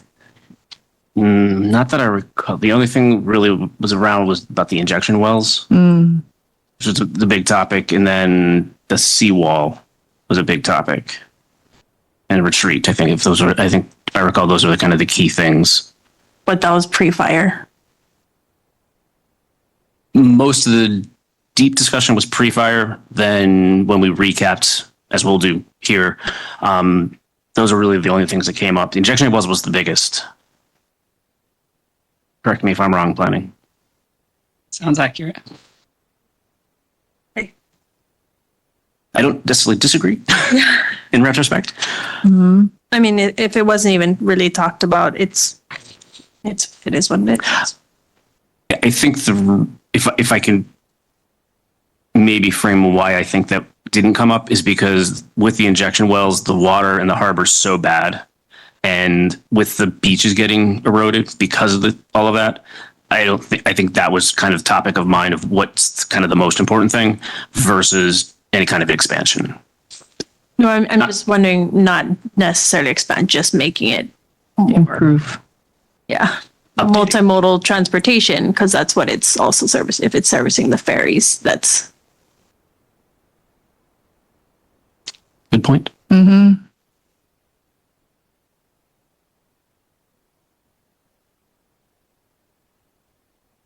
That would be more of a policy than a description in this part of area of change. There's that desire. If it's just coming from inside of me and nothing from the community, I mean, just scratch it. Yeah, but I do get the ferry operating out there for now. Like that gets into how people get to and from Lanai, which is, I think people ferry to Lanai more than they fly to Lanai. At least, well, residents, not vacationers. But maybe to acknowledge that, because, talking about this as a transit hub and talking about people going back and forth, residents go to shops, the beach, and the harbor. I think acknowledgement of the ferry, because we don't know when Lahaina Harbor is going to get redone. That's what I was just going to say, Chair. I think if this is a vision, we don't know if they actually may even stay. They might actually say, hey, let's keep it in both locations. So I think the acknowledgement and even support to saying, hey, it's not a bad thing to have, I think isn't probably important. Yeah, can we add an acknowledgement of the ferry service to Lanai operating out of Ma'alaya?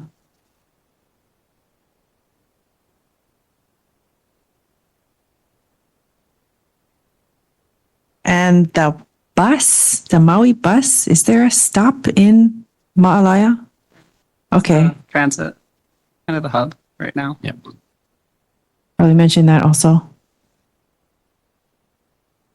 So one of the actions, if I recall correctly, is that there needs to be a whole study down on transportation with the buses on frequency and where they should be and locations and all that. So there, if I recall, there was an action for that.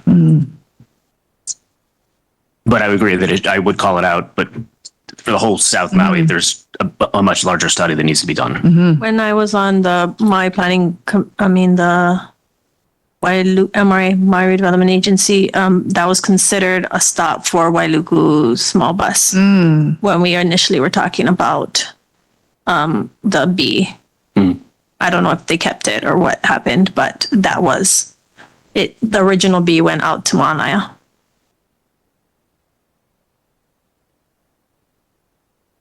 Right. I know there's multiple buses that stop.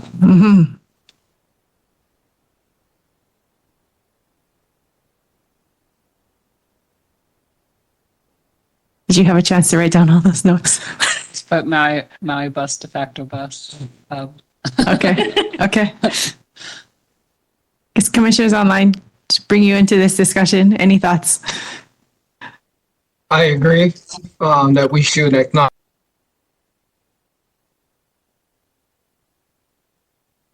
the ferry system.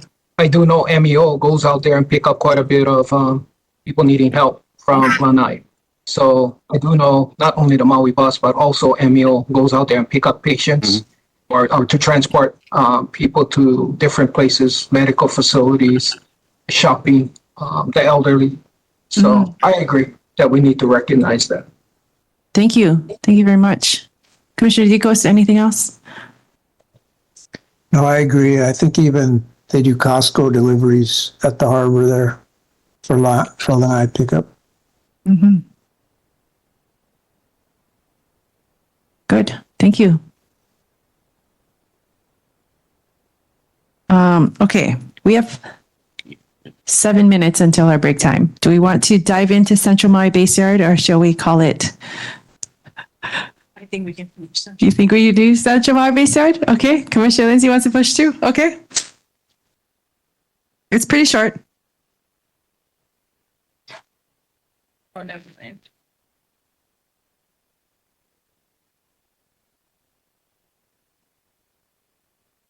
Short.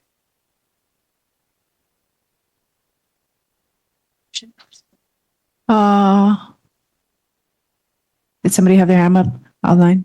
I mean, in protest, if they're okay, not. Okay. Yeah. Do you guys want to call it now that we have 5 minutes until 7 o'clock, or do you want to try and knock off a little bit of Central Maui Base Yard? Okay. Commissioner Dicos can go either way. They can go either way. Okay. Finish it. We can always come back.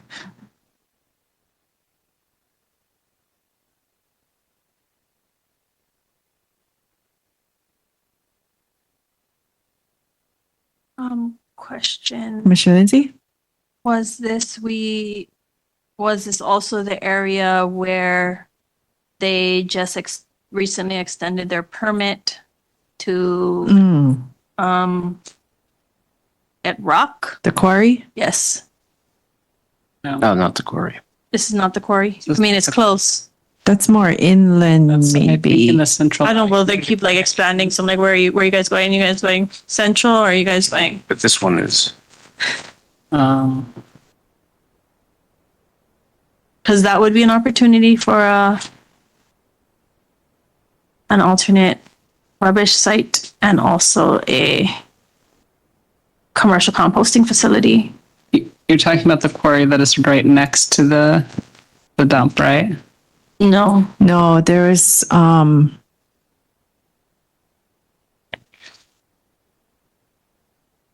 it was like on the Haleakala side of Central Maui Base Yard. That would be out of our.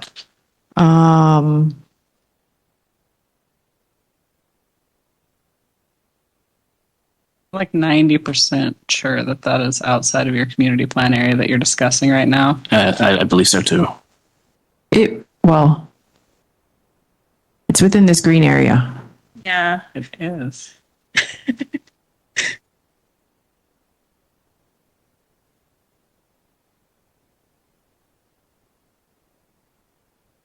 So for things outside of the growth boundary, you would need to recommend that council amend the growth boundaries in the Maui Island Plan and add the designation to the new area. That was not discussed, and the querying is being allowed right now. Yeah, it's a special use permit though, so they're renewing it every 5 years, I want to say. It's short. It's too short. It's more, yeah. But now they're on their like 20th year of renewal. So like it's an established. It's like they have a.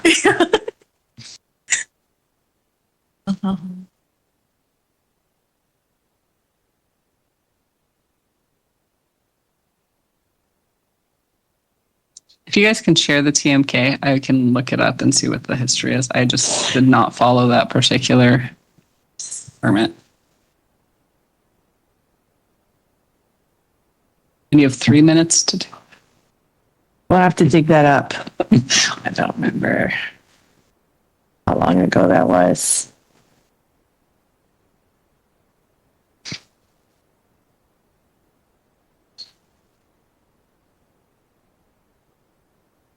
Okay. I think we're going to come back to this.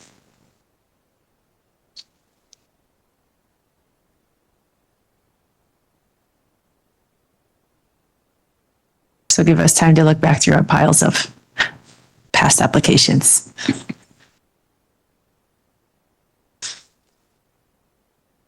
I bought a whole filing storage box specifically for planning commission stuff.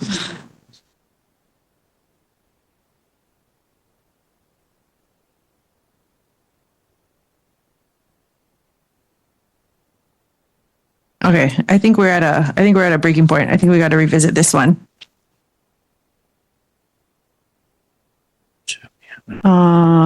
Yes. Excuse me, before you end, do you have any other questions for us to research about Central Maui Base Yard before we stop so we can bring the information back to you?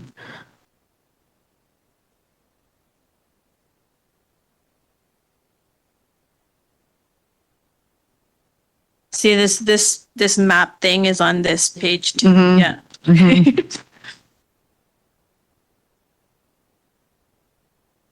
I know, and the other map is right next, and your brain wants to go to the map that's right there, but you like, no, that's not the right map. Oh, here. Wahakea Quarry TMK 236004007. Say nice and slow. Wahakea. 236004007. It's saying Ma'alaya, but I don't know exactly.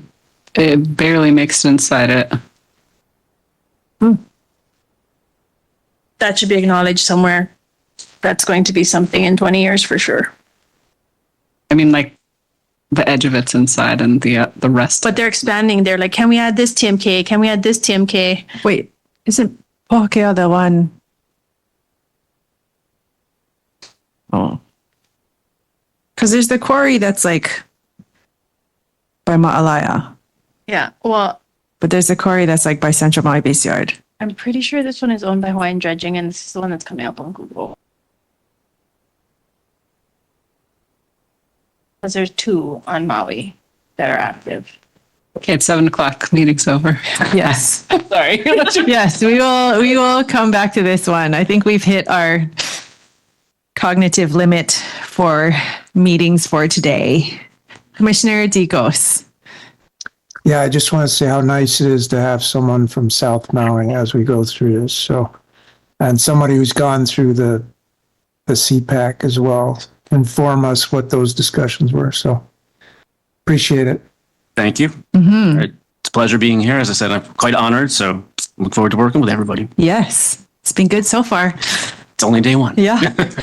Okay. Well, good job today, commissioners. Thank you for all of your thought, work, and brain power and discussions. Appreciate it very much. So it's 7:01. We will adjourn and see everybody on October 22nd.